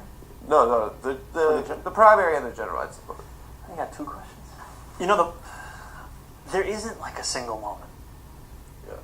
There is, the funny thing to me is that in both of the elections, from 6 to 9 p.m., I thought I was going to lose of election day. Because there was like bad, like exit polling? In the general, there was a rumor at around 6 o'clock that there were 2 major news networks that had bad exit polls and that showed Cuomo with an advantage. He started that rumor? Who knows, man? I mean, definitely worked. Ruined my night. Ruined my night. Primary, I remember Kevin Elkins. How did you fall for that? I'm such a mark of this stuff. Kevin Elkins, who was working on Cuomo's campaign, put out a tweet like, I guess the most important thing is that everybody had fun. I was like, oh man, this means they know they're going to win. And he's saying that to us. He's in a room full of 4 guys as the election night party. You're in a stadium. You're in a stadium in front of a Dory fan. I think you should have looked around. Yeah, but never. I mean, this is like, you know, being an Arsenal fan. It's the hope that kills you. It's never done until that meant so much to me. I know exactly what you're talking about. You know what I mean? You cannot count it. It's a reminder that you're going to die one day. It's like you think that once anytime you think something good's going to happen, it just goes away. You have to hold. I think it's made us better people, though. Yeah, I mean, we've had to deal with disappointment for decades. I think if we were like Real Madrid fans, we'd be like cheating on our taxes. We'd be like, I'm going to live forever. We're going to have affairs. Multiple families. Create a retractable roof. I think for us, we're like it's gonna all go away. So I have to like take advantage of the time I have. It means nothing to these people. Okay. Wait, what's the 4-1 as they have. Let's fucking go. Sorry for cursing. 4-1. Sorry to me. Wow. Hey guys, we want to thank Lucy for sponsoring this episode. My grandparents are getting old, and they like Monarch means that I can relax and find that. Yeah. In everybody. And I think it's tough because sometimes the more fluency and experience you have in government, the less imagination you have as to what government can be, because you've had to deal with its failures for decades. You've been in the cigar rooms, And I think they said it's the Adam Friedman show. So Adam. Hold on, let me make it bigger. Oh, did it? Yeah, Adam Friedland. I think we've made a few appointments so far. The first appointment to me, Dean Foulahan, is the first deputy mayor. I appointed him, and El Bisgard Church is my chief of staff. El is somebody I've known since I've been in office. Yes. I hired her as my chief of staff when I was in the assembly. She's been with you from the jump. And she's incredible. And Dean is somebody who'd been in government for 47 years. And he'd worked as a first deputy mayor before, and worked as the head of the budget before. He worked in Albany. And the thing that I love about him is that he's worked through all of that. And still, his orientation is, how do we make a no into a how when it comes to any political problem? And that's, a lot of people lose that the longer they work in government. Do you remember the night Obama won? Like, do you remember how what it felt like? Where America is different now. You feel like, to me, the first generational talent that's come out of the progressive side of politics. But what we saw was he wasn't prepared, that popularity didn't translate to legislative success. Did you take any notes from that? Did you learn from that? I mean, I'm trying to draw a parallel here. No, I think the thing, the next challenge now is fulfilling the agenda. Right? This excitement, inspiration, this hope, it will carry us through the beginning of the work, and then you have to start to deliver on the work. And I think that is actually what makes me excited, is that I actually see a path on each of the 3 key agenda points. And every time you win one of them, it validates people for believing. Because there are a lot of people who, they don't know if they should give themselves permission to hope again because of how many times they've been disappointed. And you have to prove that they were right to believe. You have to give them, if we spent an entire campaign talking about freezing the rent for rent-stabilized tenants, fast and free buses, universal childcare, the urgency of starting to deliver on that, it's what makes people understand that they were right to demand more. But is there a balance that you have to strike? Do you have to, those people that believe in you, do you feel like there's a necessity to kind of inoculate them, to understand it's not going to be overnight, right? Yeah, and I think that you have to be honest about a timeline, and that, I'm not going to tell anyone in the first 100 days we're achieving these 3 things. But they have to be able to see that you are working towards it, and that you can actually deliver it while you're the mayor. And that's, I've been a legislator, and the legislature, it's an incredible place for where you can craft bill ideas, vote on them, debate on them. So much of whether or not they succeed has to do with whether the executive wants to implement them. Or you can pass it through both houses, and if you have when I first came into Albany, Cuomo was the governor. And you knew that the implementation of the law, it could be completely different than what you intended. And now I will... Todd, I don't care if you back my podcast or not. Hell, I'm a centrist. I'm a centrist. You know what I'm saying? I don't give a damn who back this podcast, who don't back this motherfucker. I don't care if you far left, far right, liberal, conservative, Marxist. I know I'm a centrist. I don't give a damn. Will be the executive in New York City. And that's also what gives me so much hope, is that you have the ability to follow through on so much of this. And we've been told again and again what politicians can't do. It's really... What's your name, caller? Where you calling from? Louis. What's California. up, Louis? What's up, Louis? Not much. It's just the wildfire got me fucked up. What happened? Tell us about it. The eating fire got me fucked up. Fucked my home up, fucked my dog up, fucked my third cousin up. Damn. What you gonna do about it? Captain save a motherfucking home. That's what. Dude.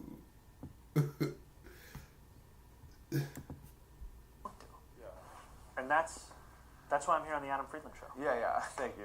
There are plenty of ways they can fuck with you, right? Right? And it's not only... If you want to know the truth, Todd,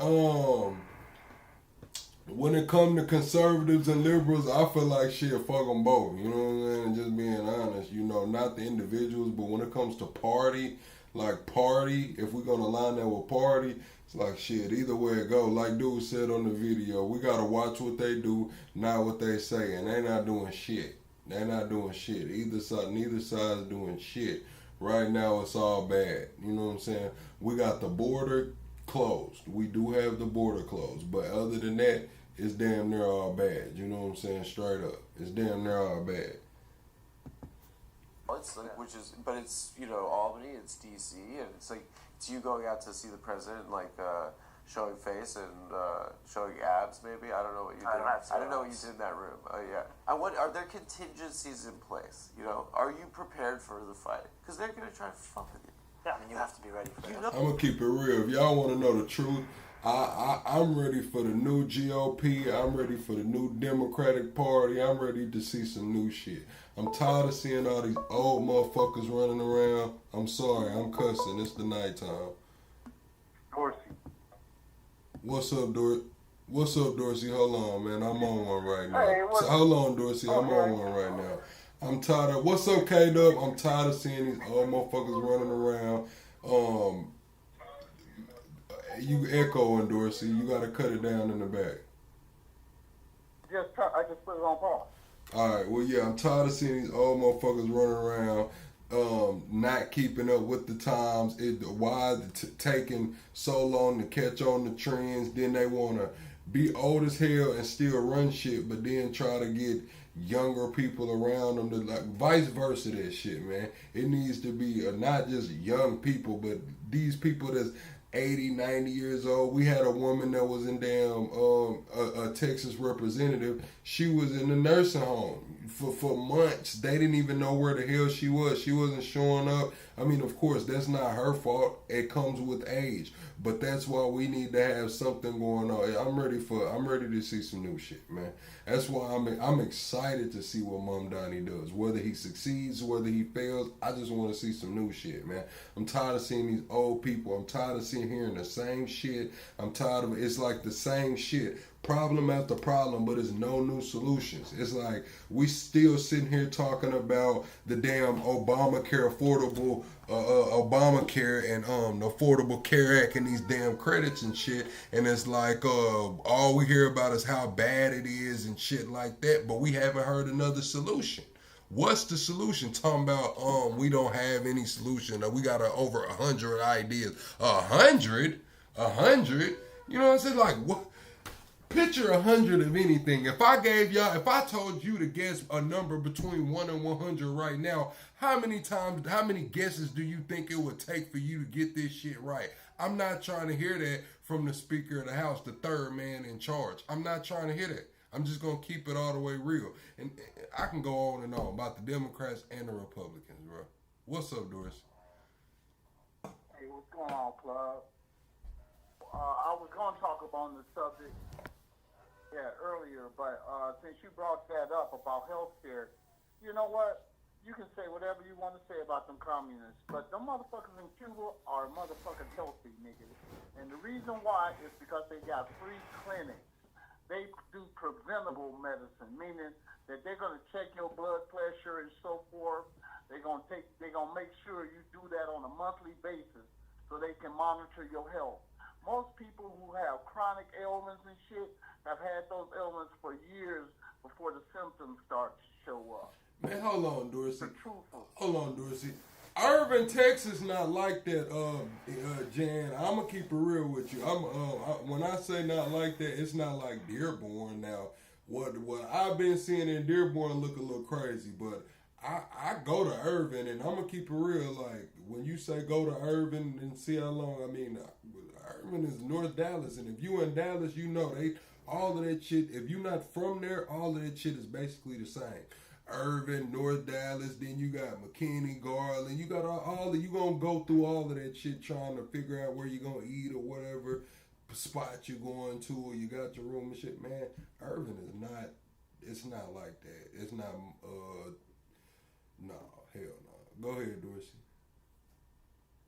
So as far as healthcare, there are, hundreds of examples of healthcare. And I guess that's why they got the problem. There's hundreds, and they can't decide which one they want to do. they could go ahead and incorporate a little bit of everybody's ideas if they are plausible and if they are beneficial. I mean, I'm just being serious on it. You know, easy to solve, but they don't want to. All you got to do is have a clinic, right? If you have, say, a health clinic and it's handing out condoms and giving free BD, don't you think that's going to bring down the rate of BD beyond young people? If they have Planned Parenthood, don't you think that's going to give people... Now, I'm not pro-abortions, and I'm like, what a woman does with her body, that's on her. Now, the father, if he ain't going to step up, most niggas run around the corner and hide when a girl say she's pregnant. So no, they don't, Dorsey, that was your generation. Why do y'all keep saying that? Like, y'all keep trying to put that shit on my generation. My generation take care of their kids. That was y'all niggas that wasn't taking care of kids.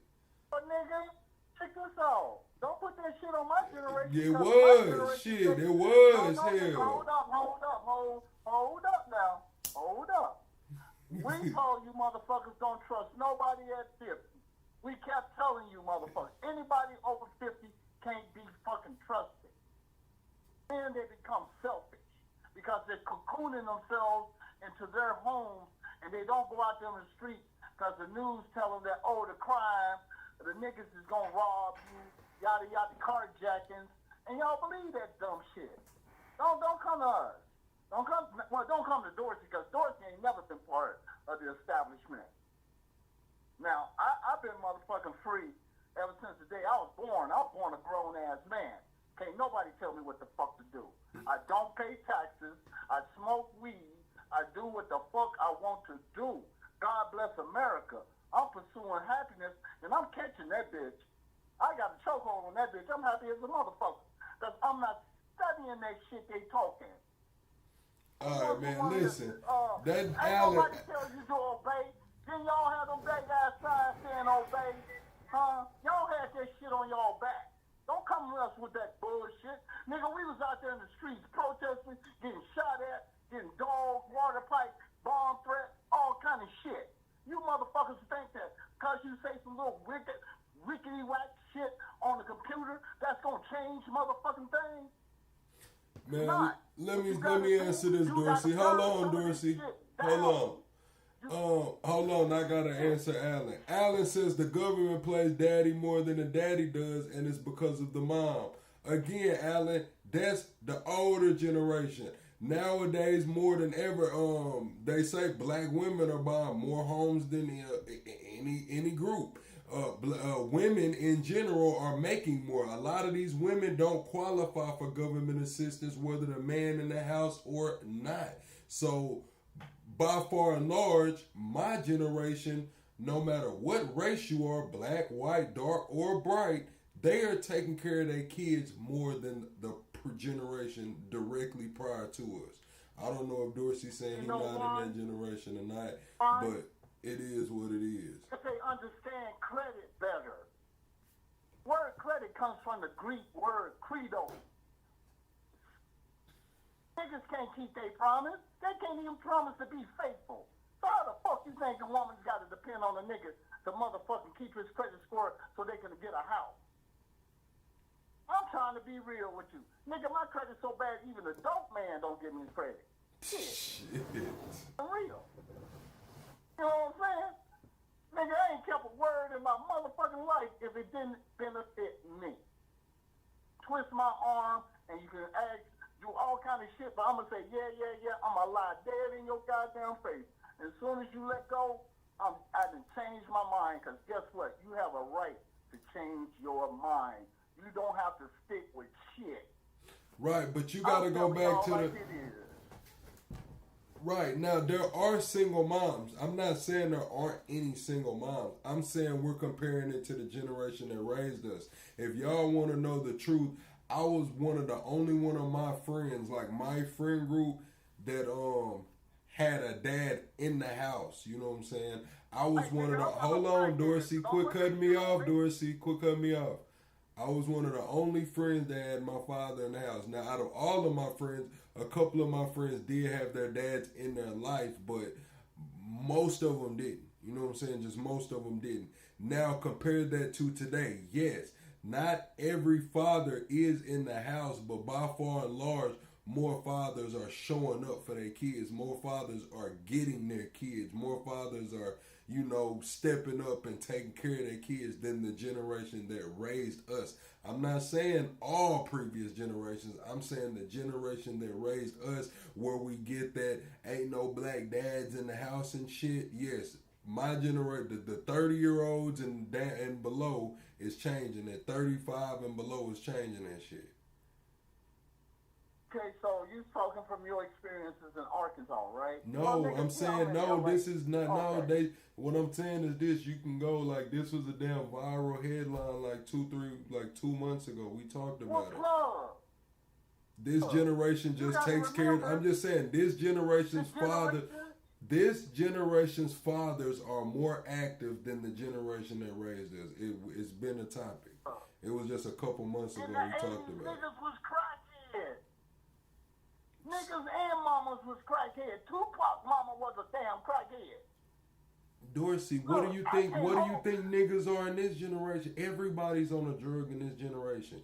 You think it was bad? That generation, everybody's on some pain medicine. Everybody's if they not on some kind of pain medicine or addicted to that, then they addicted to some other shit. We talking about crack. Well, they got meth, fentanyl, dog food. They got everything now. And if you're not on one of those, you're probably on some pain meds here. So shit, it's the same situation. Well, let me put it to you this motherfuckers still getting high. Weak will, sensitive ass niggas who have to escape into a motherfucking dreamland, drugland, whatever the fuck you want, and rather than face the fucking reality, I was there for my son. I ain't trying to hear that shit. You was, Dorsey, but by far and large, your generation was, but hold on. I'm not even finna dog your generation. I'm saying your generation was there for their kids, but they got that bad rap because that was the generation where the household split. Now, because it was the generation in the household split, y'all get that bad look. Like y'all was the generation where wasn't no dads around. When actuality, dads were around. They were around, but a lot of dads weren't. Okay, I admit, we was a divorced generation. Yeah, we was a divorced generation. You ain't listening to what I'm saying? I want a motherfucking divorce. Yeah, that's it. And we're also the domestic violence motherfucking generation. Seen that shit go on in front of us, and we said, you know what, this shit ain't that serious that I got to sit up here and beat on a motherfucker in order to make a motherfucker. Hold on, let me get back to Alan. Hold on, Alan.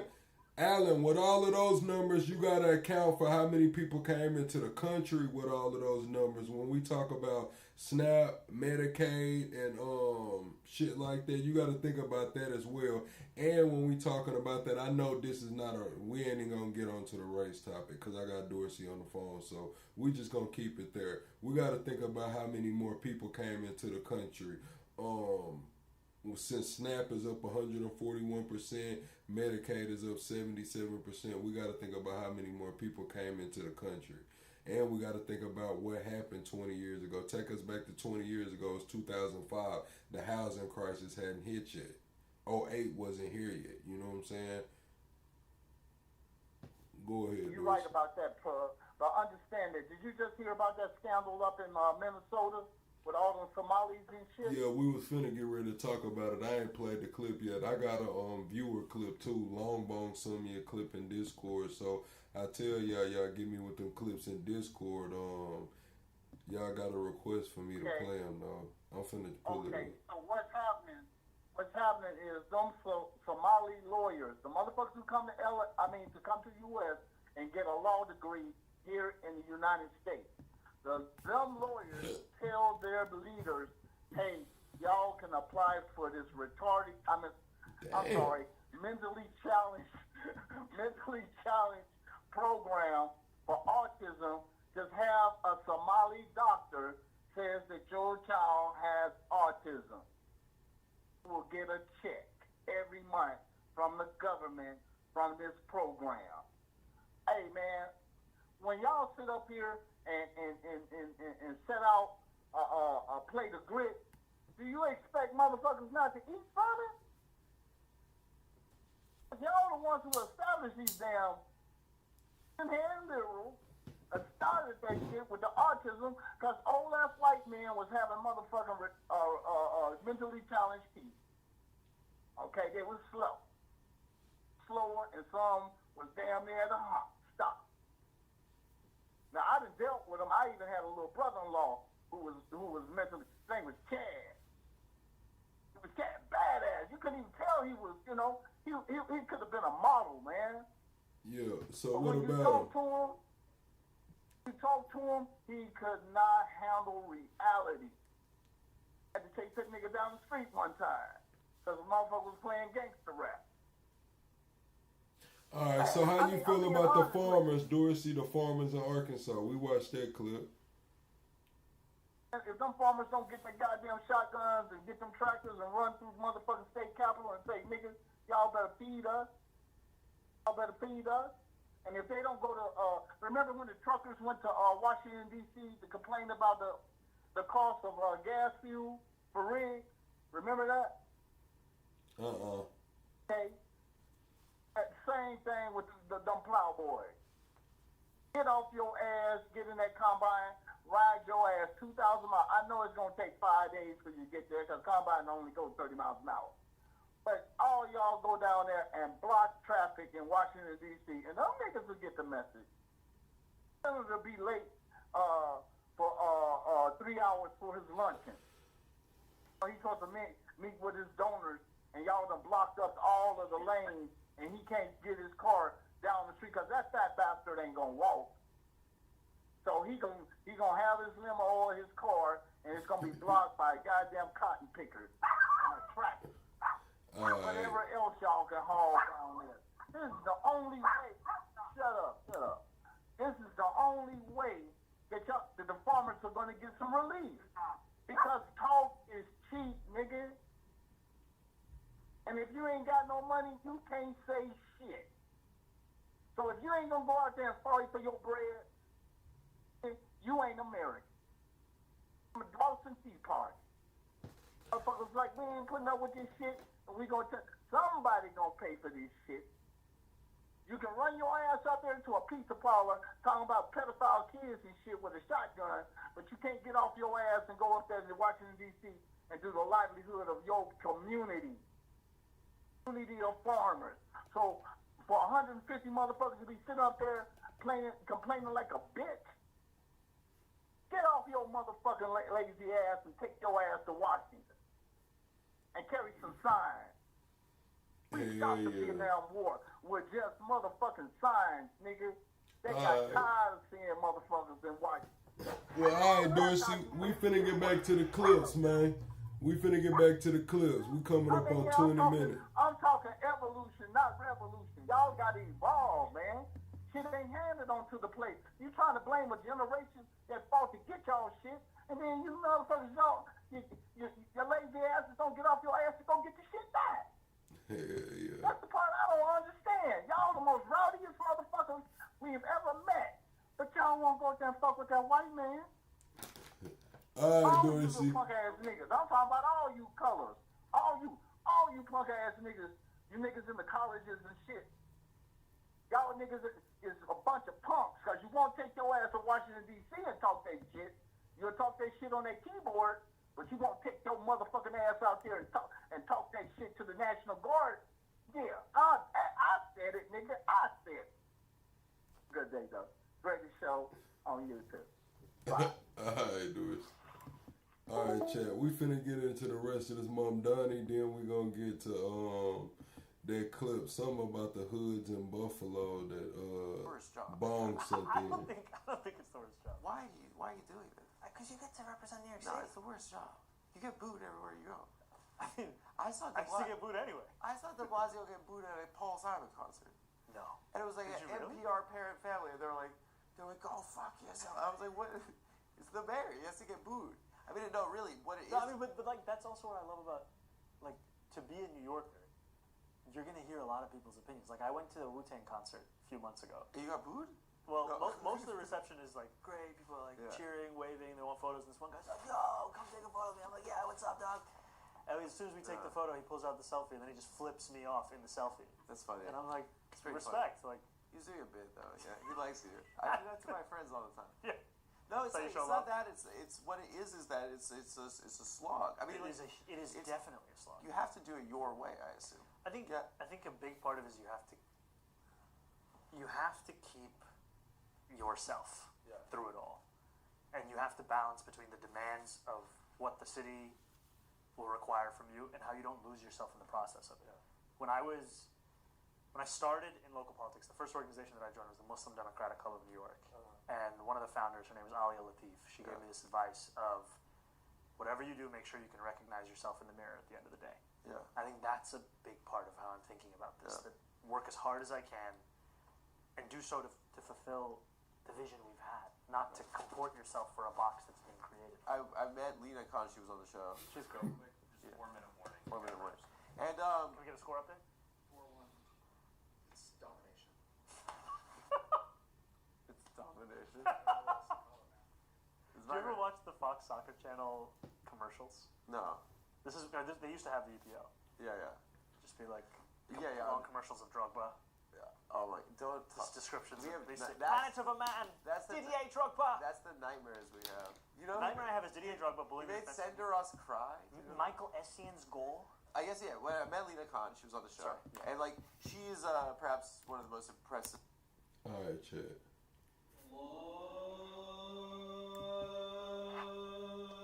This was one of the worst neighborhoods in America. They saying this is in Buffalo's Muslim hoods, man. This in the hood with the Muslims, man. I guess this Buffalo, New York. We finna see what's going on. Then came the mosques. Tons beautiful old Catholic churches and their mosques now. I'm not scared to come outside with my kids anymore. It's more Indians and Arabians, Pakistanis. The entire street was almost all abandoned houses, but now it's owned by all Muslim families. East Buffalo was gutted by the closure of steel factories.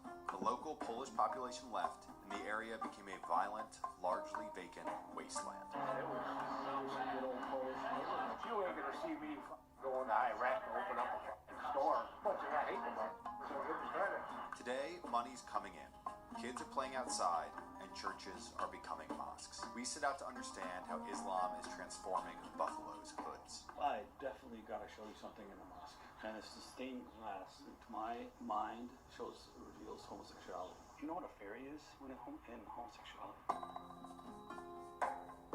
We had no idea about the story, but stumbled upon it while driving through the area, Buffalo's most notorious. Wow, we've got some people, Pakistani people or something. Oh, there's a massive Muslim population here because the land is cheap, and speaking as a generality, they don't believe in usury. You know, like there's no loans taking out or interest sent. They'll buy up massive swaths of like $5,000 or $4,000 plot. Call from Andrew. What's up, Andrew? Where you calling from? I'm from Colorado. All right, what's going on? How you feeling about tonight's topic? What's up? What's going on? Not much. I'm asking how you feel about tonight's topics. We talking about Zelensky is agreeing to peace deals. We talking about the farmer crisis. We had a few topics. Are you talking about the Jews? I mean, about the Jews. I mean, we haven't. Not really tonight. I got a video of Ted Cruz I was gonna play later on. You have to talk about the Jews, man, because the Jews are evil. They control the world, man. You gotta talk about them. Yeah, we got a video of Ted Cruz getting booed out by the Christians, man. We're gonna talk about it in a little bit. That's good, because he's horrible. All right, that's what you called in about. Whites and blacks and Asians and Hispanics, we all need to team up against the true enemy, Jews. They own all the banks, they own all the media, they own everything. You know what I'm saying? Okay, I hear you. I'm listening. I'm hearing you. I'm letting you talk, man. I give everybody, a lot of time to get it off their chest, man. I'm just saying, do you realize, wait, I have a question for you. Do you realize that Jews are the enemies? Do you realize that? I'm not gonna say who the enemy is. If you want to be real, as a black man, I could say a lot of people are the enemy. As a black man, if I really just wanted to. I mean, just look at everything. If I wanted to use my platform to say transgenderism was created by Dr. Magnus Churchfield. He was Jewish. The man who created communism, Karl Marx, was Jewish. The man who created the atomic bomb, J. Oppenheimer, Jewish. I mean, I can go on for days. Everything is Jewish. What kind of men brought the slave? What kind of men had slavery in America? Jews. You know, Christopher Columbus was Jewish. Christopher And Columbus. most of the slave ships were Jewish, by the way. I don't know if you knew that. I ain't never seen a slave ship. Have you? Have you ever seen a recovered slave ship? The historians have. Yeah, I'm gonna have to look that up. You have to know who your enemy. Who killed Jesus Christ? That's an historical fact. The Jews did.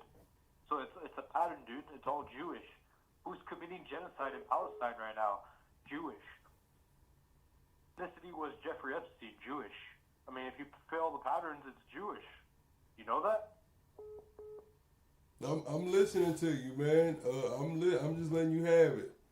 Go ahead. You guys understand, dude? You guys to know who your enemy is, man. Before it's too late, man. Movement, America First. Nick Fuentes, join the movement, man. Yeah, Nick got his movement over there, man. I ain't gonna hate on Nick movement, but yeah, I'm not gonna join Nick movement. I ain't gonna lie to you. Join America First, man. Come on, the niggas, the whites, the Hispanics, we're all together. Yeah, I'm not finna join over there. Nick don't think black people have a high enough IQ. You know, I'm gonna let Nick have Well, I it. mean, it's true. Blacks don't. I mean, it's a fact. Not to be racist. All right, man. Well, look, man. I'm gonna let you have it, man. We'll get with you on the next one, man.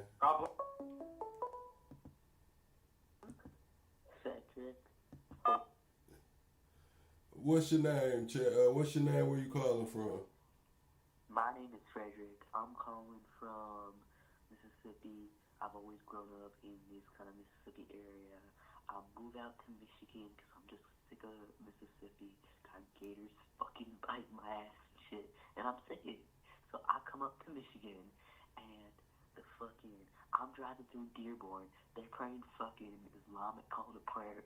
And I'm like, what the fuck? Is this fucking... Are we in like Turkestan or are we in America? And I feel like we could be being taken over, but I really don't think so, you know. I love America. Got immigrants coming in hell. My grandparents immigrants, my great granddaddy immigrant from fucking England, Germany, like fucking Deutschland, America. And it's coming in, it's just like, I'm just confused.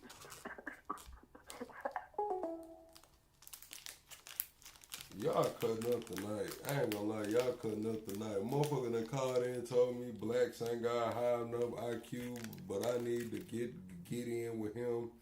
Hell, shit, you think I'm finna let you use my platform to push up Nick Fuentes, which he don't need it. He got his own shit going. But whatever you trying to do, talking about get together against these group of people and shit, talking about do I know who my enemy is? I mean, shit. Brother, you just said the blacks don't got a high enough IQ, but I got a high enough IQ to tell you this. You called into my show as a black man and asked me, do I know who the real enemy is? Do you know what kind of show you just called the fuck into, bro? Like, dude, I'm black. And you gonna ask me, do I know who the real enemy is? I don't think he thought that one through, Chad. He couldn't have thought that one through. He just couldn't have. That are empty, that don't have anything built on them, or they'll buy up like the crack houses that are dilapidated and they'll fix them up. We circled back to explore more and realized that thousands of immigrants had moved into the area. Many had come from abroad, others had relocated from New York City. Mali, originally. Mali, West Africa. All right. I like Buffalo, that's like New York, I have a lot of headache, you know. That's like here. Are you from Pakistan? I'm from Pakistan. Pakistan. How long in Buffalo? Huh? How many years in Buffalo? About 9 years. Morning. 5 times a day. 5 times. You're from Burma. I wish I could go back home. The civil war is going on, everything's problem. So I better decide here to stay in America. I moved from Queens to here 2028. Are you guys are opening a business here or something? Yeah, that's true. Restaurant. Asian restaurant. Asian restaurant. Yeah, I used to live everywhere. You know, I am 38 years here. Which part of you live here? New York City. Where in New York City? Brooklyn. Where in Brooklyn? Bushwick. Oh, Bushwick. Well, a lot of black people there, eh? The most visible impact has been on the churches. See, I got equal smoke for everybody. You know what I'm saying? Like, depending on how I'm feeling in that moment. If I feel like I got some smoke for y'all ass, I do. You know what I'm saying? But the way he called in here and tried to push me into a corner to, you know what I'm saying, say that my enemy is a certain people is like, what's to you, bro? Like, this shit damn near feel like a psyop in this moment. You know what I'm saying? Like, I just so we're clear, I got equal smoke for everybody. You know what I'm saying? I don't give a damn. You know what I'm saying? I'm from the Bible Belt, and I talk about the whitewashing of a whole lot of shit. You know what I'm saying? I'm just gonna keep it all the way real with you. If you're a bad person, you a bad person. If I don't vote with you, I don't vote with you. Especially in that moment.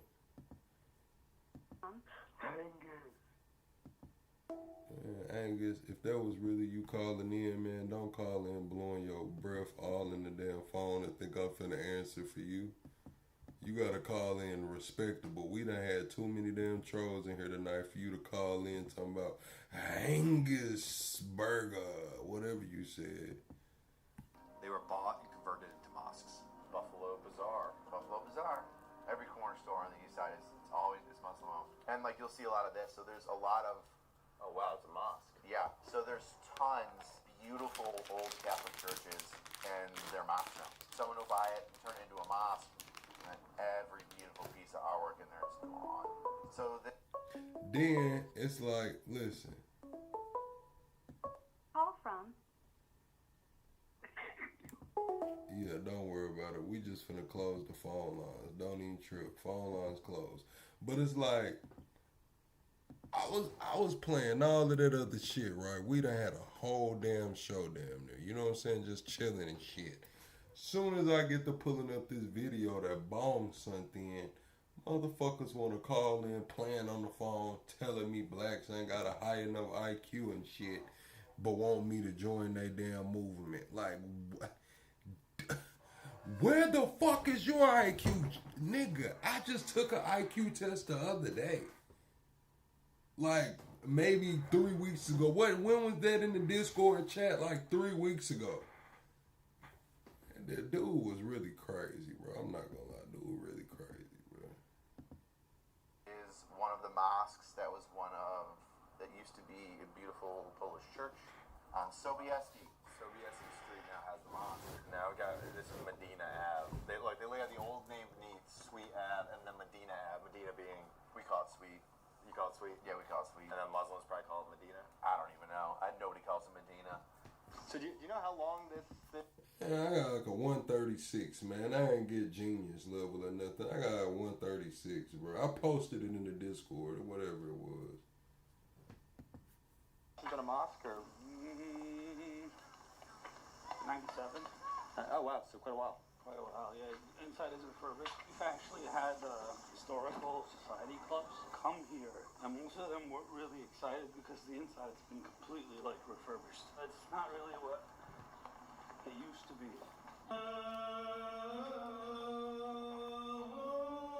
Though the Muslim arrival has undeniably transformed the neighborhood. Decaying streets now have beautiful homes, businesses are opening, and for the first time in years, kids can play safely outside. People moved, other people moved in. It's more Indians and Arabians, Pakistanis. It's a lot of them that live over here now. Like, I'm not scared to come outside with my kid no more. 2 years? 2 years ago, I would be like, no, let's stay in the house.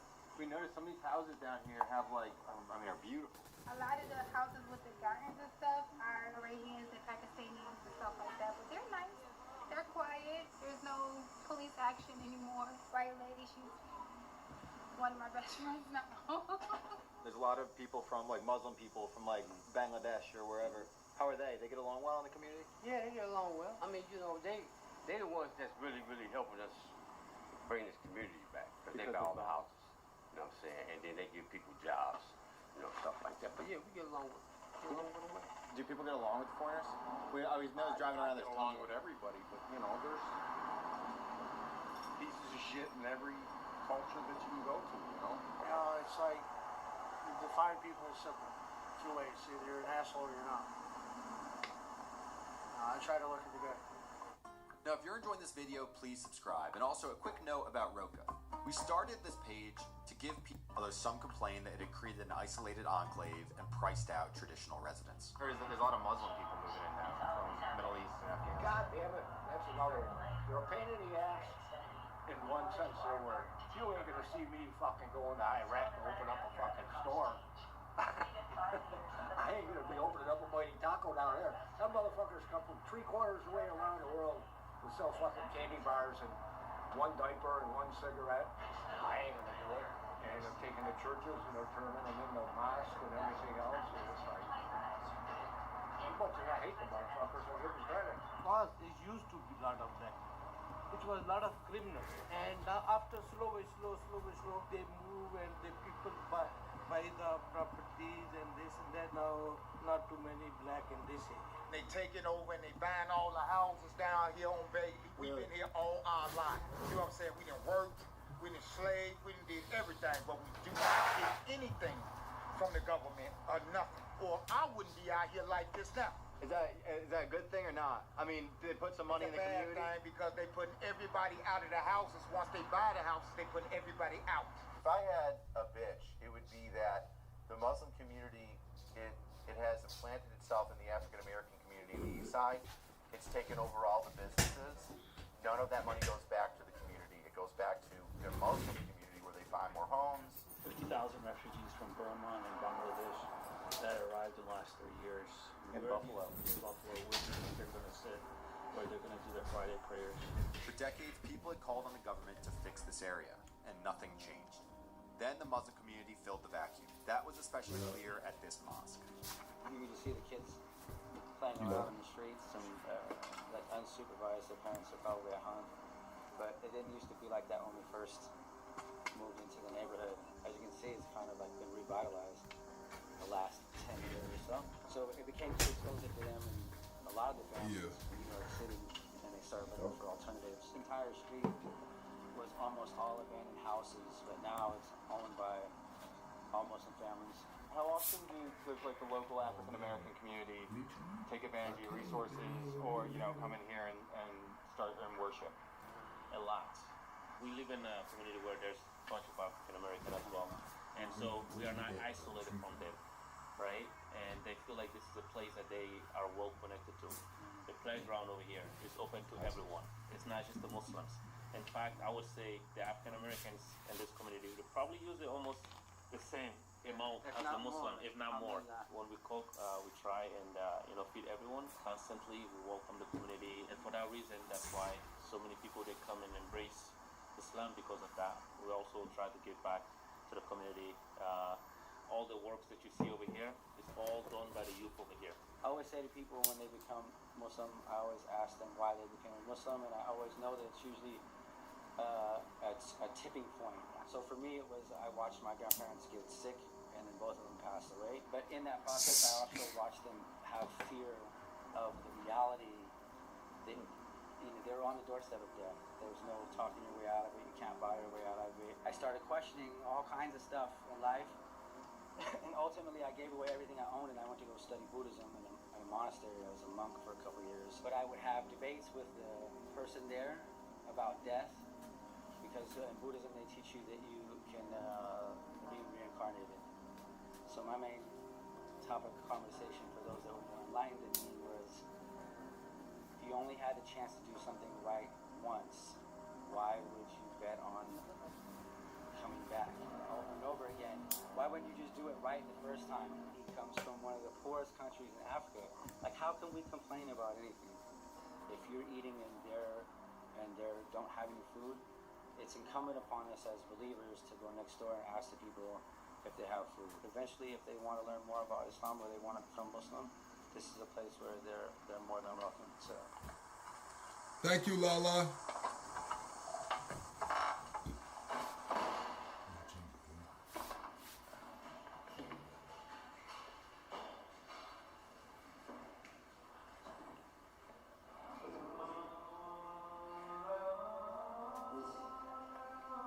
this mosque had become a community center, serving Muslims and non-Muslims alike.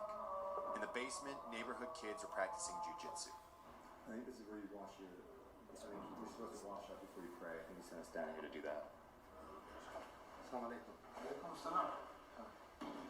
Wow, what is this? A wrestling? I think it's jiu-jitsu. Jiu-jitsu.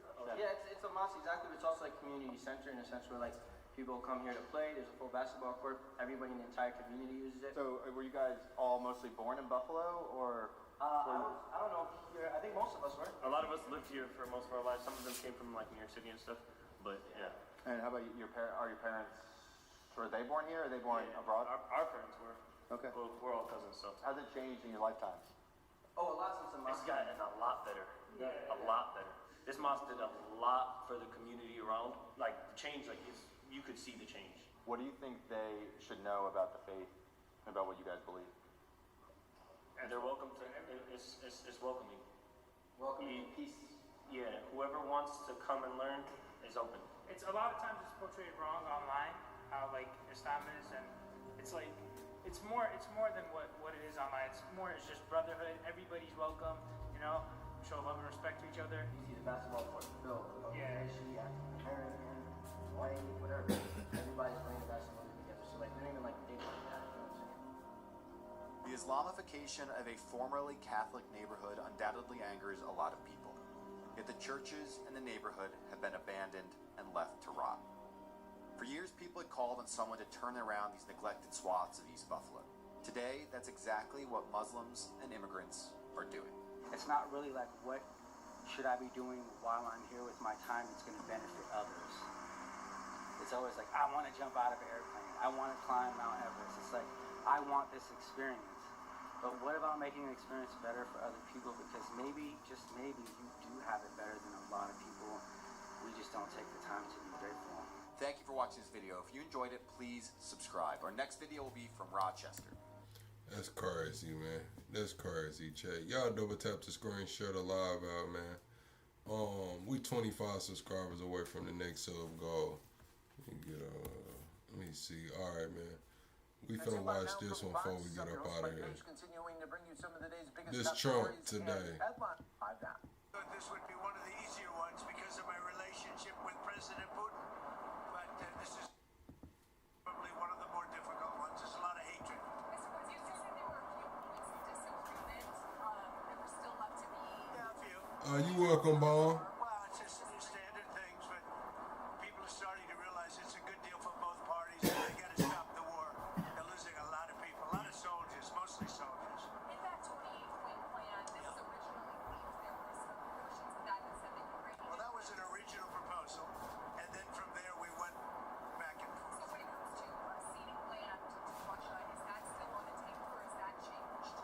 Well, they're talking about going land both ways and trying to clean up a border.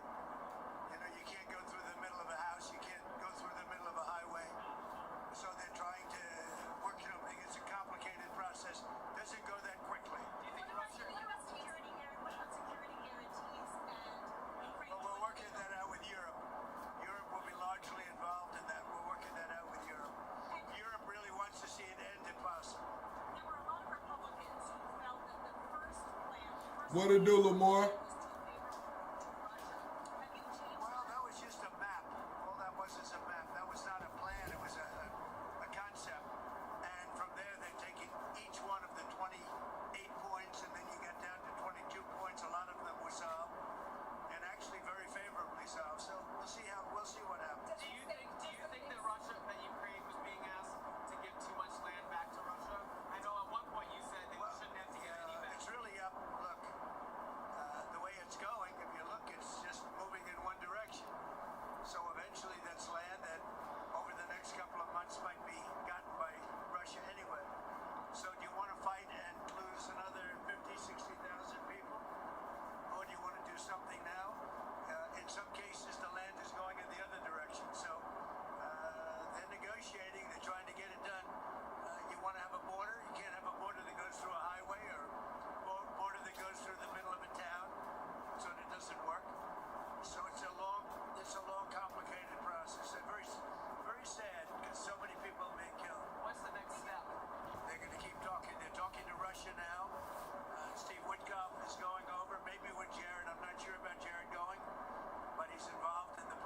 smart guy, and they're going to be meeting with. How is he involved? I believe next week in Moscow. Next week in Moscow? I think so. Yes. What kinds of concessions are the Russians going to have to make? Well, they're making concessions. Their big concession is they stop fighting and they don't take any more land. Again, it's a war that would have never happened if I was president. This was not anything that was going to happen. This happened because of stupidity. It's too bad. Mr. President, Witkoff is going to Russia next week. Does that mean that Thanksgiving deadline doesn't stand anymore for Ukraine to bring this? We're going to see what happens. They set up a date, and the date is going to be sometime in the very near future. Do you have a new deadline or a deal? No, I don't have a deadline. I just, you know what the deadline for me is? When it's over. And I think everybody's tired of fighting at this moment. They're losing too many people. Have you heard this audio that Bloomberg has of Witkoff coaching the Russians on how to appeal to you? Well, I haven't heard it, no, but that's a standard thing, you know, because he's got to sell this to Ukraine. He's got to sell Ukraine to Russia. That's what a deal maker does. You got to say, look, they want this. You got to convince them with this. You know, that's a very standard form of negotiation. I haven't heard it, but I heard it was standard negotiation. And I would imagine he's saying the same thing to Ukraine, because each party has to give and take. So you're not worried that he's too pro-Russian? No, I think, look, this war could go on for years, and Russia's got a lot more people, got a lot more soldiers, you know. So I think if Ukraine can make a deal, it's a good thing. I think it's great for both. Frankly, I think it's great for both. But Ukraine's got a, you know, it's a much smaller group of people. They've lost a lot of people. Russia's lost a lot of people, but Russia has a much bigger pool of people. Mr. President, are you planning to unveil a health care plan anytime soon? Well, we're looking at different alternatives. I mean, I like my plan the best. Don't give any. 100 alternatives. Give it to the people directly, let them go out and buy their own health care plan. And we're looking at that. If that can work, we're looking at that. That's sort of taken off. That's what I like. Don't give the money to the insurance companies. They go out and buy their own plan. You give the money to the people. I like it the best. Are you planning to extend those subsidies? I'd rather not. Somebody said I want to extend them for 2 years. I don't want to extend them for 2 years. I'd rather not extend them at all. It may be some kind of an extension may be necessary to get something else done, because the Unaffordable Care Act has been a disaster. It's a disaster. And I said it was when it first got put in. Unfortunately, we lost a couple of Republican votes, and the Democrats voted for it. It's a Democrat plan. And the premiums are going up, and it's the Democrats' fault. But, you know, they are negotiating with me. It's very interesting. They want to see something happen. Who are you talking to? I can't tell you who, but we have a lot of Democrats want this plan to happen. They would love to see the money go to the people, and the people go out and get their own health care. And there would be nothing like it. Are you planning to replace Kash Patel as No, he's doing a good job. this week? Kash Patel? No, he's doing a great job, I think. This week we saw those cases against James Comey and Letitia James tossed out. Do you still have faith in Lindsay Halligan? Oh, she's great. I think she's great. They got out on a technicality, and you'll see what happens from here on. But if you look at the actual charges, I think anybody that looks at it very fairly would say, boy, are they guilty. So let's see what happens over the next week. You know, the court didn't say you couldn't bring the case, re-bring the case, or appeal the case. So they have a lot of options. They're going to call the shot. I'm not calling the shot. But Lindsay's a very talented lawyer, actually. Mr. President, Venezuela, sir, are you planning to talk to Nicolas Maduro? I might talk to him. We'll see, but we're discussing that with the different staffs. But we might talk with Venezuela. Interesting enough, the U.S. this week did, of course, name him the leader of a foreign terrorist organization. So why do you want to talk to him? Say it again. Maduro, the U.S. Designated him the leader of this foreign terrorist organization. Why do you want to talk to him if he's the leader? If we can save lives, if we can do things the easy way, that's fine. What up, Chris? If to do it the hard way, that's fine too. Mr. President, do you have any reaction Well, I'm not going to tell you what the goal is. You should probably know what the goal is, but they've caused a lot of problem, and they've sent millions of people into our country. They were probably the biggest abusers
else Trump. Chat, we finna wrap it up, man. It was a good episode.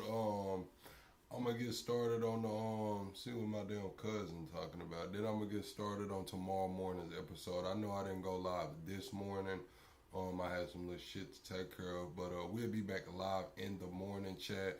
Be sure to join the Discord. Double tap the screen on your way out. We're still 25 subscribers away from the next sub goal. And I'll see y'all in the morning, chat. Good night.